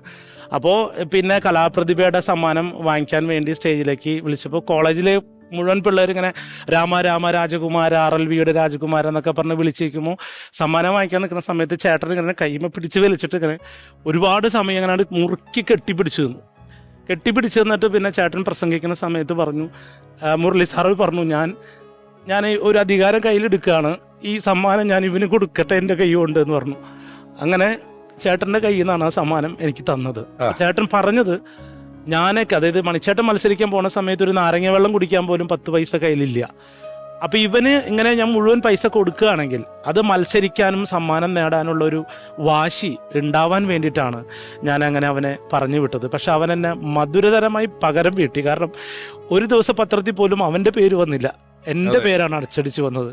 അപ്പോൾ ഈ സമ്മാനം ഞാൻ എന്നേക്കാളും വലിയ കലാകാരനെ ഞാൻ സമർപ്പിക്കുന്നു എന്ന് പറഞ്ഞുകൊണ്ടാണ് അദ്ദേഹം എനിക്ക് ആ സമ്മാനം തന്നത്. അതാണ് എൻ്റെ ജീവിതത്തിൽ പിന്നോടുള്ള എല്ലാ നേട്ടങ്ങൾക്കുള്ള വാശിയായിട്ട് ആ ചേട്ടൻ അന്ന് കെട്ടിപ്പിടിച്ചു. പക്ഷെ പറയുന്ന ഈ ഒരു മുഹൂർത്തങ്ങൾ എന്ന് പറയുന്നത് നമുക്ക് അതിന്റെ ഒരു ഡെപ്ത് ആലോചിക്കാവുന്നതേ ഉള്ളൂ. മണിച്ചേട്ടനെ കുറിച്ച് പറയുമ്പം അദ്ദേഹത്തിന്റെ സിനിമകളിൽ എപ്പോഴും വാസന്തി ലക്ഷ്മിയും പിന്നെ ഞാനും എന്ന് പറയുന്ന ഒരു സിനിമ അദ്ദേഹത്തിന്റെ സിനിമാ കരിയറിൽ എപ്പോഴും എടുത്തു പറയും. കാരണം ഒരു നടനെ സംബന്ധിച്ചിടത്തോളം അഭിനയിച്ച് ഫലിപ്പിക്കേണ്ട ഒരു എക്സ്പ്രഷൻ അയാൾക്ക് ഏറ്റവും എളുപ്പത്തിൽ എക്സ്പ്രസ് ചെയ്യാൻ പറ്റുന്നത് കണ്ണുകളിലൂടെയാണ്. ആ കണ്ണ് പൂർണ്ണമായിട്ടും ബ്ലോക്കാക്കി വെച്ചുകൊണ്ടാണ് ആ സിനിമയ്ക്ക് വേണ്ടുന്ന എല്ലാ എക്സ്പ്രഷനുകളും അദ്ദേഹം ആ സിനിമയ്ക്ക് വേണ്ടി ചെയ്തിട്ടുള്ളത്. അപ്പോൾ ഈ സിനിമ വിനയൻ സാറ് സംവിധാനം ചെയ്യുമ്പോഴും ഒരുപക്ഷെ അതിനും 1 മിനിറ്റ് മുമ്പ് ആ വിഷ്വലുകൾ കാണുക എന്ന് പറയുന്നത് അതിന്റെ ക്യാമറമാനാണ് വാസന്തി ലക്ഷ്മിയും പിന്നെ ഞാനും എന്ന ചിത്രത്തിന്റെ ഛായാഗ്രാഹകൻ. നിരവധി മനോഹരങ്ങളായ സിനിമകൾക്ക് വേണ്ടി ക്യാമറ ചലിപ്പിച്ചിട്ടുള്ള അഴകപ്പൻ സാർ മണിച്ചേട്ടനെ കുറിച്ച് ഓർക്കുന്നു. കലാഭവൻ മണി ഒരുപാട് പടങ്ങൾ ഞങ്ങൾ ഒരുമിച്ച് വർക്ക് ചെയ്തിട്ടുണ്ട്.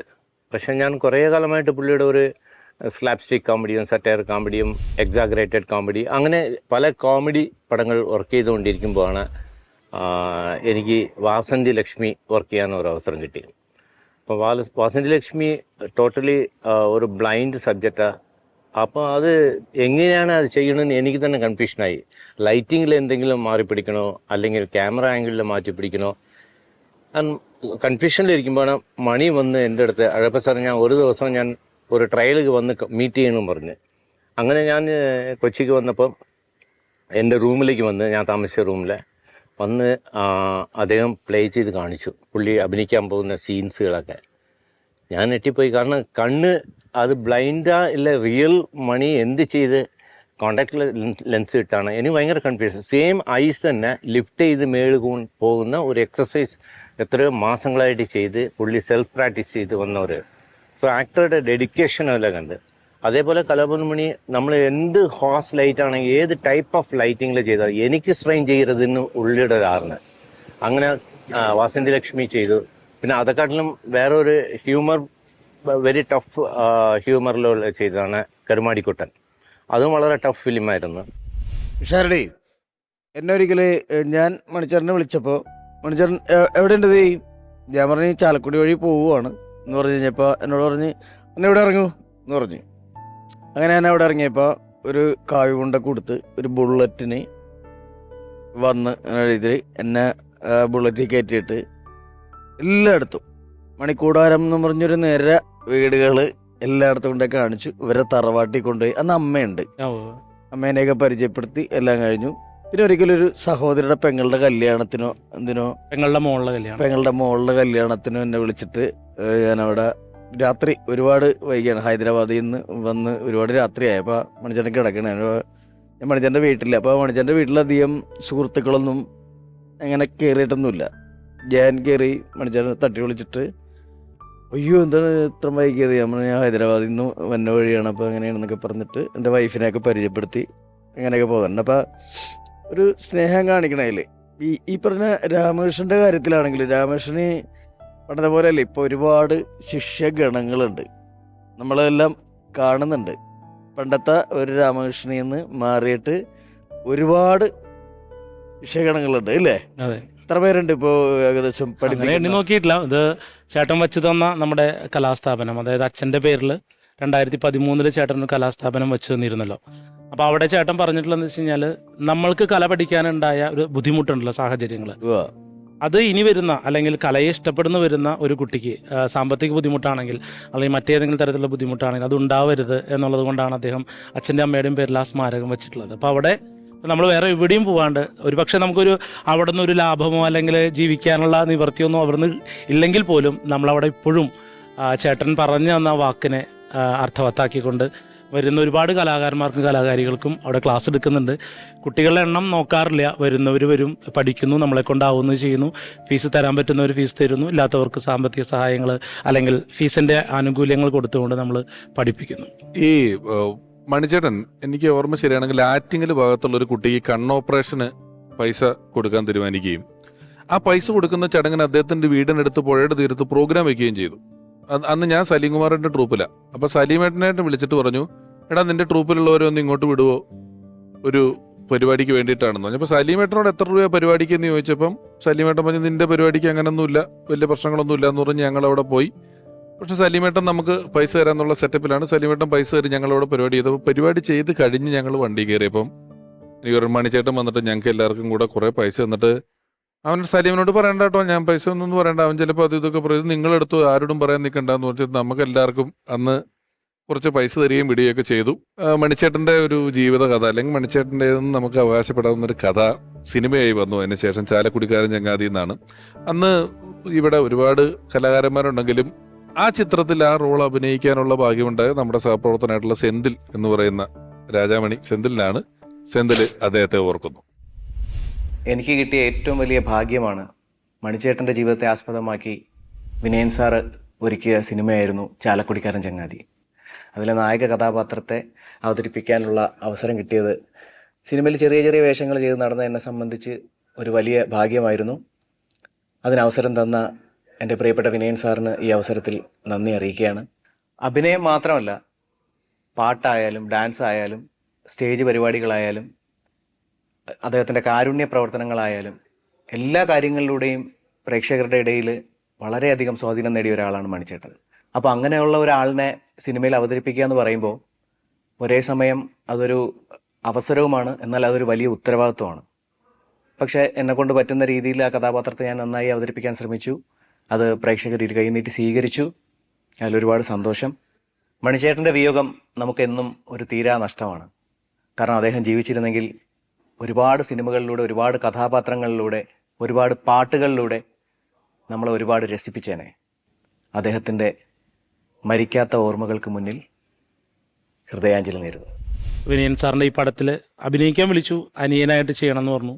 പക്ഷെ നമ്മുടെ മാനസികാവസ്ഥയൊന്നും അങ്ങനത്തെ ഒരു സാഹചര്യത്തിലല്ല ഇന്നും അല്ല. മണിച്ചേട്ടൻ്റെ കാര്യത്തിൽ രാമകൃഷ്ണൻ ഒരു ഇമോഷണൽ തലത്തിൽ വളരെ വീക്കാണ്. വേറൊരു ഭയങ്കര മൈൻഡ് സെറ്റിലാണ്.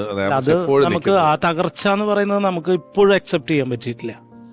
അത് അന്ന് മാർച്ച് 6, 2016 മാർച്ച് 6 നിന്ന് ഒരു ദിവസം പോലും ഞങ്ങൾക്ക് മാറ്റം വന്നിട്ടില്ല. അല്ലടാ, അത് പിഷു എന്താ സംബന്ധിച്ചിട്ടുണ്ടെങ്കിൽ ഇപ്പം നമുക്ക് തന്നെ അവൻ നമ്മളുടെ കൂട്ടത്തിൽ ഉണ്ട് എന്നുള്ളൊരു വിശ്വാസത്തിലാണ് നമ്മൾ തന്നെ അതായത് നമ്മൾ അടുത്ത ഈ രാമകൃഷ്ണനേക്കാളും ഒരുപാട് വർഷങ്ങൾക്ക് ശേഷം പരിചയപ്പെട്ട നമ്മൾ സുഹൃത്തുക്കൾക്ക് തന്നെ നമ്മൾ പോലും മനസ്സുകൊണ്ട് അവനിപ്പോഴും ഉണ്ട് എന്നുള്ള ഒരു നാദർഷക്ക് ഒരിക്കൽ എന്നോട് പറഞ്ഞിട്ടുണ്ട്. നമ്മളിങ്ങനെ കുറെ പറഞ്ഞു. ഇപ്പൊ നാദർഷക്ക് ഒരു ദിവസം പറഞ്ഞുകൊണ്ട് ഇപ്പൊ മണിയൊക്കെ ഉണ്ടായിരുന്നെങ്കിൽ ഒരു സമാധാനം വരുന്നു, വർത്താനം പറയാനും ഇരിക്കാനെന്ന് പറഞ്ഞിട്ടുണ്ട്.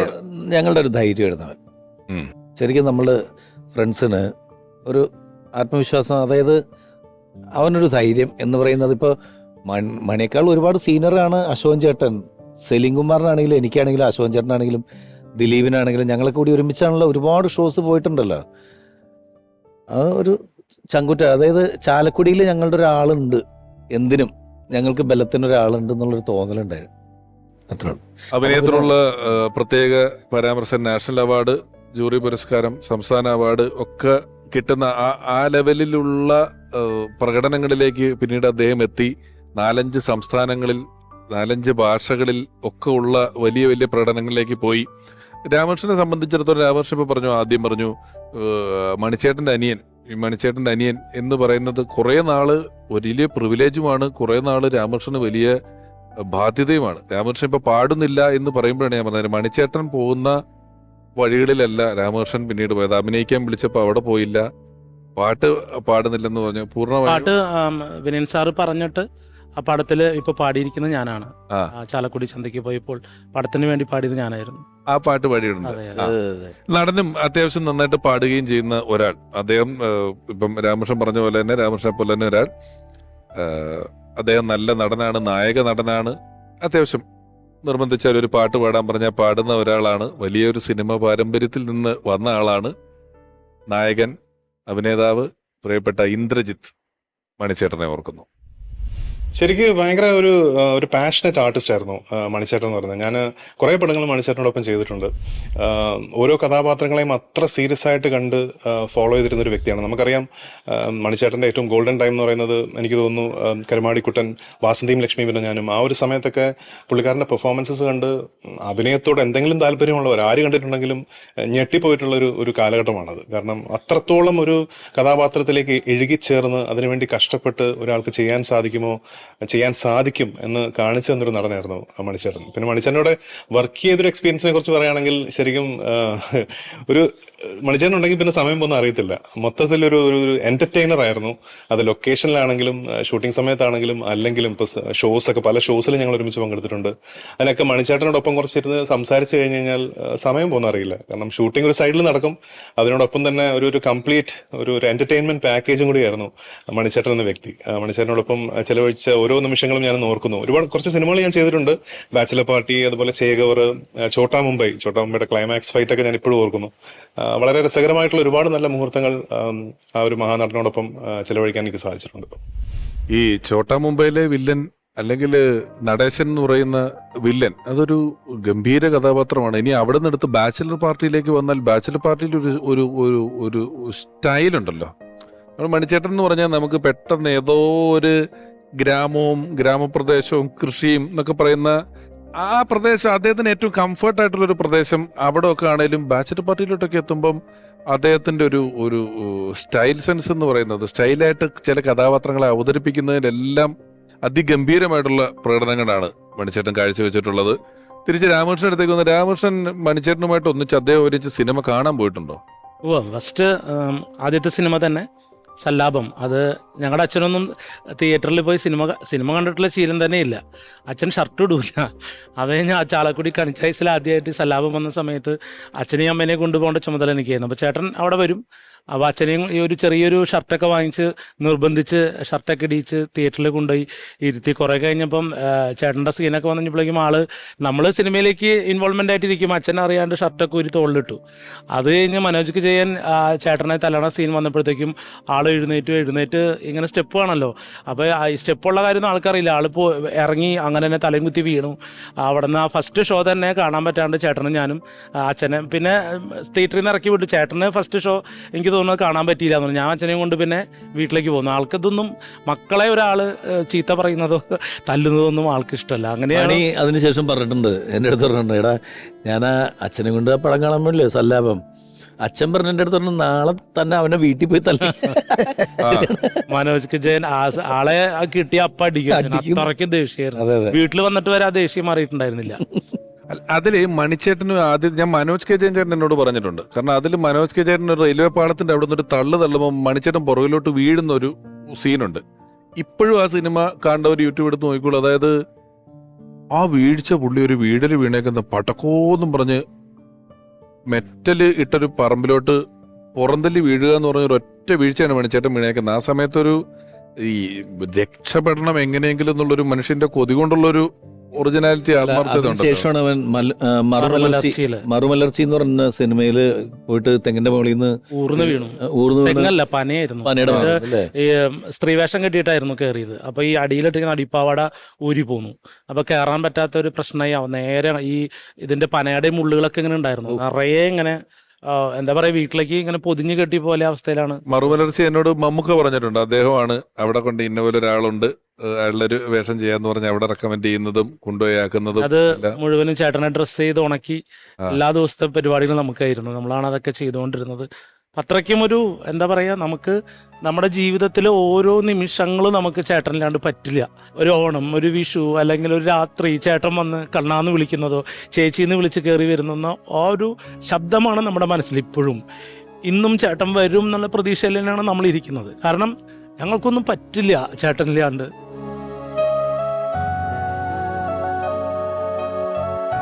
ഈ ഒരു അവസ്ഥയിൽ നിന്ന് മാറിയിട്ടില്ല. അതായത് ആ ചേട്ടനുള്ള ആ സമയത്തെക്കുറിച്ച് ഇന്ന് വരെയും ഞങ്ങൾ വീട്ടിൽ ടി വി വെച്ചിട്ടില്ല. കാരണം എപ്പോഴെങ്കിലും ഇപ്പോൾ ഇവിടെ വന്നിരുന്നപ്പോൾ ഞാൻ ഇത് കണ്ടു കഴിഞ്ഞപ്പോഴേക്കും എനിക്ക് പെട്ടെന്ന് ഇങ്ങനെ ആദ്യമായി എപ്പോഴെങ്കിലും ചേട്ടൻ്റെ ശബ്ദവും ഇതൊക്കെ ടി വിയിൽ വരുമ്പോൾ നമുക്ക് ചിലപ്പോൾ ചേച്ചി അങ്ങോട്ട് ഓടുമ്പോൾ ഞാൻ ഇങ്ങോട്ട് ഓടും, പെങ്ങളെ. അപ്പോൾ അത് നമുക്ക് അക്സെപ്റ്റ് ചെയ്യാൻ പറ്റുന്നില്ല ചേട്ടനെ അങ്ങനെ കാണുമ്പോൾ. ചിലവർക്ക് അത് കാണുമ്പോഴായിരിക്കും ആശ്വാസം, നമുക്കത് കാണാൻ പറ്റുന്നില്ല. ചിലപ്പോൾ ചിലവരെ വിളിക്കുമ്പോൾ മിന്നാമിനിങ് എന്നുള്ള റിംഗ് ടോൺ ആയിരിക്കും കേൾക്കും. ഇത് കേൾക്കുമ്പോഴേക്കും നമുക്ക് പറ്റണില്ല, അതെന്താ അറിയില്ല, ഇപ്പോഴും അക്സെപ്റ്റ് ചെയ്യാൻ പറ്റുന്നില്ല. മണിച്ചേട്ടന്റെ ഒരു പാട്ടുകളെ കുറിച്ച് പറയുമ്പം പല പാട്ടുകളുടെയും ലിറിസിസ്റ്റ് ആരാന്ന് പോലും നമുക്കറിയില്ല. വാമൊഴിയായി വന്ന് കിട്ടിയ പാട്ടുകളുണ്ട്, അറുമുഖം വെങ്കടങ്ങനെ പോലെ ഉള്ള ആളുകൾ എഴുതി കൊടുത്ത പാട്ടുകളുണ്ട്, എഴുതിയ പാട്ടുകളുണ്ട്. സിനിമയിൽ അദ്ദേഹം പാടിയിട്ടുള്ള പല പാട്ടുകൾക്കും ലിറിക്സ് എഴുതിയിട്ടുള്ള എഴുത്തുകാരൻ സന്തോഷ് വർമ്മ മണിച്ചേട്ടനെ ഓർക്കുന്നു. ഞാൻ സിനിമയിൽ കടന്നു വന്ന കാലഘട്ടത്തിൽ ആദ്യഘട്ടങ്ങളിൽ ഒന്നിലാണ് ഞാൻ ശ്രീ കലാഭവൻ മണിച്ചേട്ടനെ പരിചയപ്പെടുന്നത്. അതിന് കാരണം എന്ന് പറഞ്ഞാൽ അദ്ദേഹത്തിൻ്റെ ഒരു സിനിമയിൽ എനിക്ക് പാട്ടെഴുതാൻ അവസരം കിട്ടി. അലക്സ് പോളിയേട്ടനായിരുന്നു അതിന് സംഗീതം ചെയ്തിരുന്നത്. അപ്പോൾ വളരെ സന്തോഷമായിരുന്നു. കാര്യം അദ്ദേഹത്തെ പോലെ ഇങ്ങനെ അറിയപ്പെടുന്ന ഒരു നടൻ, ഒരു ഗായകൻ, അങ്ങനെ എല്ലാ തരത്തിലും നല്ലൊരു പെർഫോമറാണ്. അപ്പോൾ അദ്ദേഹത്തിൻ്റെ ആയിട്ടൊരു അസോസിയേറ്റ് ചെയ്യാൻ കിട്ടുന്നൊരു അവസരം എന്ന് പറയുന്നത് എന്നെ സംബന്ധിച്ച് വളരെയധികം അന്നും ഇന്നുമെല്ലാം ഓർമ്മയിൽ വളരെയധികം ഒരു ഉൾപ്പുളകം തന്നെ നൽകുന്ന ഒരു കാര്യമാണത്. അവിടെ ഒരു കടന്നു വന്ന തീം എന്ന് പറഞ്ഞാൽ അദ്ദേഹത്തിൻ്റെ ഒരു നന്മകളെ കാണിക്കുന്ന ഒരു പാട്ട്. അദ്ദേഹത്തിൻ്റെ കൂട്ടത്തിലുള്ള കൂട്ടാളികളുമായിട്ടൊരു ഡാൻസ് ചെയ്യുന്നു. അപ്പോൾ ആ ഡാൻസിന് അപ്പോൾ അങ്ങനെയാണ് പൈനാപ്പിൾ സുന്ദരനല്ല, മൽഗോവ മാമ്പഴമല്ല, പാലമ്പിളി പോലെ ഒരാളല്ല എന്ന് പറയുന്ന വരി എഴുതുകയും അത് പുള്ളിക്ക് അത് വരികൾ കണ്ടപ്പോൾ തന്നെ ഭയങ്കര ഇഷ്ടപ്പെടുകയും അങ്ങനെ പുള്ളി അത് പാടുന്നു. അങ്ങനെയാണ് ഞങ്ങൾ നമ്മളൊരു ആദ്യ ബന്ധം ഉണ്ടാവുന്നത്. അദ്ദേഹത്തിൻ്റെ ഒരു നഷ്ടം എന്ന് പറയുന്നത് വളരെ വലിയൊരു നഷ്ടമാണ് മലയാള ചലച്ചിത്ര ലോകത്തിനുണ്ടായിട്ടുള്ളത്. ഒരു ഗായകൻ എന്ന നിലയിലും അല്ലെങ്കിൽ ഒരു നടൻ എന്ന നിലയിലും ഒക്കെ ഒരുപാട് ഇനിയും ഉയരങ്ങൾ കീഴടക്കേണ്ട ഒരു വ്യക്തിയായിരുന്നു അദ്ദേഹം. മണിച്ചേട്ടനെ കുറിച്ച് നമ്മൾ ഇത്രയും നേരം സംസാരിക്കുമ്പോഴുമെല്ലാം കലാകാരൻ എന്ന് പറയുന്നു. നമ്മൾ പലരെ പറ്റിയും കലാകാരൻ എന്ന് പറഞ്ഞ ശേഷം നമ്മൾ പിന്നീട് ചോദിക്കുക ഏത് കലയാണ് ചെയ്യുന്നത് എന്ന് നമുക്കൊരു അടുത്ത ചോദ്യം ഉണ്ടാകും, അവിടെ ഒരു ഉത്തരം ഉണ്ടാകും, അതിലായിരിക്കും അയാൾ പോപ്പുലർ ആകുന്നത്. എന്നാൽ മണിച്ചേട്ടനെ സംബന്ധിച്ചിടത്തോളം കലാകാരൻ എന്ന് പറഞ്ഞ് നമ്മൾ എണ്ണാൻ തുടങ്ങിയാൽ അത്യാവശ്യം പെട്ടെന്നൊരു ചെണ്ട കൊടുത്താൽ മേളം വേണോ, മേളം, വാദ്യം, കാര്യങ്ങൾ, ഡാൻസ് ചെയ്യണോ, ഡാൻസ്, സാഹസികത എന്തെങ്കിലും ചെയ്യണം നോക്കിയാൽ അതിന് മടിയില്ലാതെ കയറും, പാടും, അഭിനയിക്കും. അല്ല, ഞാൻ എൻ്റെ ഒരു കലാജീവിതത്തിൽ ഇത്രയും ക്രൗഡ് പുള്ളറായിട്ടുള്ള ഒരു ആർട്ടിസ്റ്റിനെ ഞാൻ കണ്ടിട്ടില്ല സ്റ്റേജിൽ. അങ്ങനെ കലയുടെ എല്ലാ മേഖലകളിലും ഉള്ള ഒരാള്. രാമകൃഷ്ണൻ, നിമ്മി ചേച്ചിയും മണിച്ചേട്ടന്റെ മോളും സുഖായിരിക്കുന്നു. നമ്മളിപ്പോ MBBS പഠിക്കുന്നു. MBBS അല്ലേ ശ്രീലക്ഷ്മി. അപ്പൊ അവരോട് കാണുമ്പോൾ ഞങ്ങളുടെ ഭാഗത്തു നിന്നുള്ളൊരു അന്വേഷണം തീർച്ചയായും അറിയിക്കുക. ഓർമ്മയിൽ നിന്നും കലാഭവൻ മണി എന്ന് പറയുന്ന എപ്പിസോഡ് ഞാൻ എപ്പോഴും പറഞ്ഞതുപോലെ ഏത് ഹെഡിങ്ങിലാണ് ആ വലിയ കലാകാരനെ ഉൾപ്പെടുത്തേണ്ടതെന്ന് നമുക്കറിയില്ല. സിനിമയായാലും അരങ്ങായാലും അണിയറയിലായാലും സൗഹൃദങ്ങൾക്കിടയിലായാലും മനുഷ്യനെന്ന നിലയിൽ പരിചയപ്പെടുന്ന ഓരോരുത്തരോടും ഏറ്റവും ഗംഭീരമായി പെരുമാറുന്ന ഒരാൾ. ഈ എപ്പിസോഡുകളുടെ ഏറ്റവും ആമുഖത്തിൽ പറഞ്ഞ ഒരു വരി വീണ്ടും ആവർത്തിക്കണമെന്ന് തോന്നുകയാണ്. ഒരു സാധാരണക്കാരന് എത്ര ഉയരങ്ങളിലെത്താം എന്ന് നമുക്ക് കാണിച്ചു തന്ന ഒരാൾ, എത്ര ഉയരങ്ങളിലെത്തിയാലും ഒരാൾക്ക് എങ്ങനെ സാധാരണക്കാരനായി നിൽക്കാം എന്ന് കാണിച്ചു തന്ന ഒരാൾ, അതായിരുന്നു കലാഭവൻ മണി. നമുക്ക് ആൽബം സൈനിങ് സെഷനിലേക്ക് പോവാം.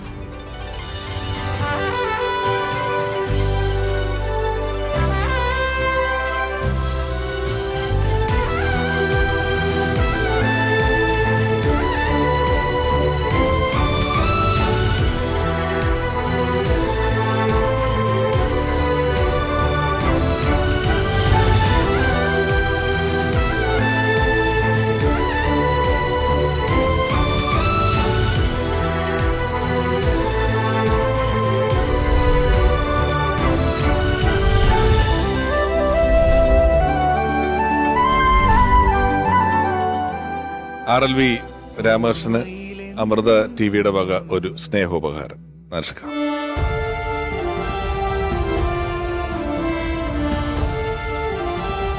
പലപ്പോഴും ചില വർത്തമാനങ്ങളിൽ ആലങ്കാരികമായി നമ്മൾ ഉപയോഗിക്കാറുണ്ട്, മഴ പെയ്തു തോർന്നാലും മരം പെയ്തു തോരാറില്ലെന്ന്.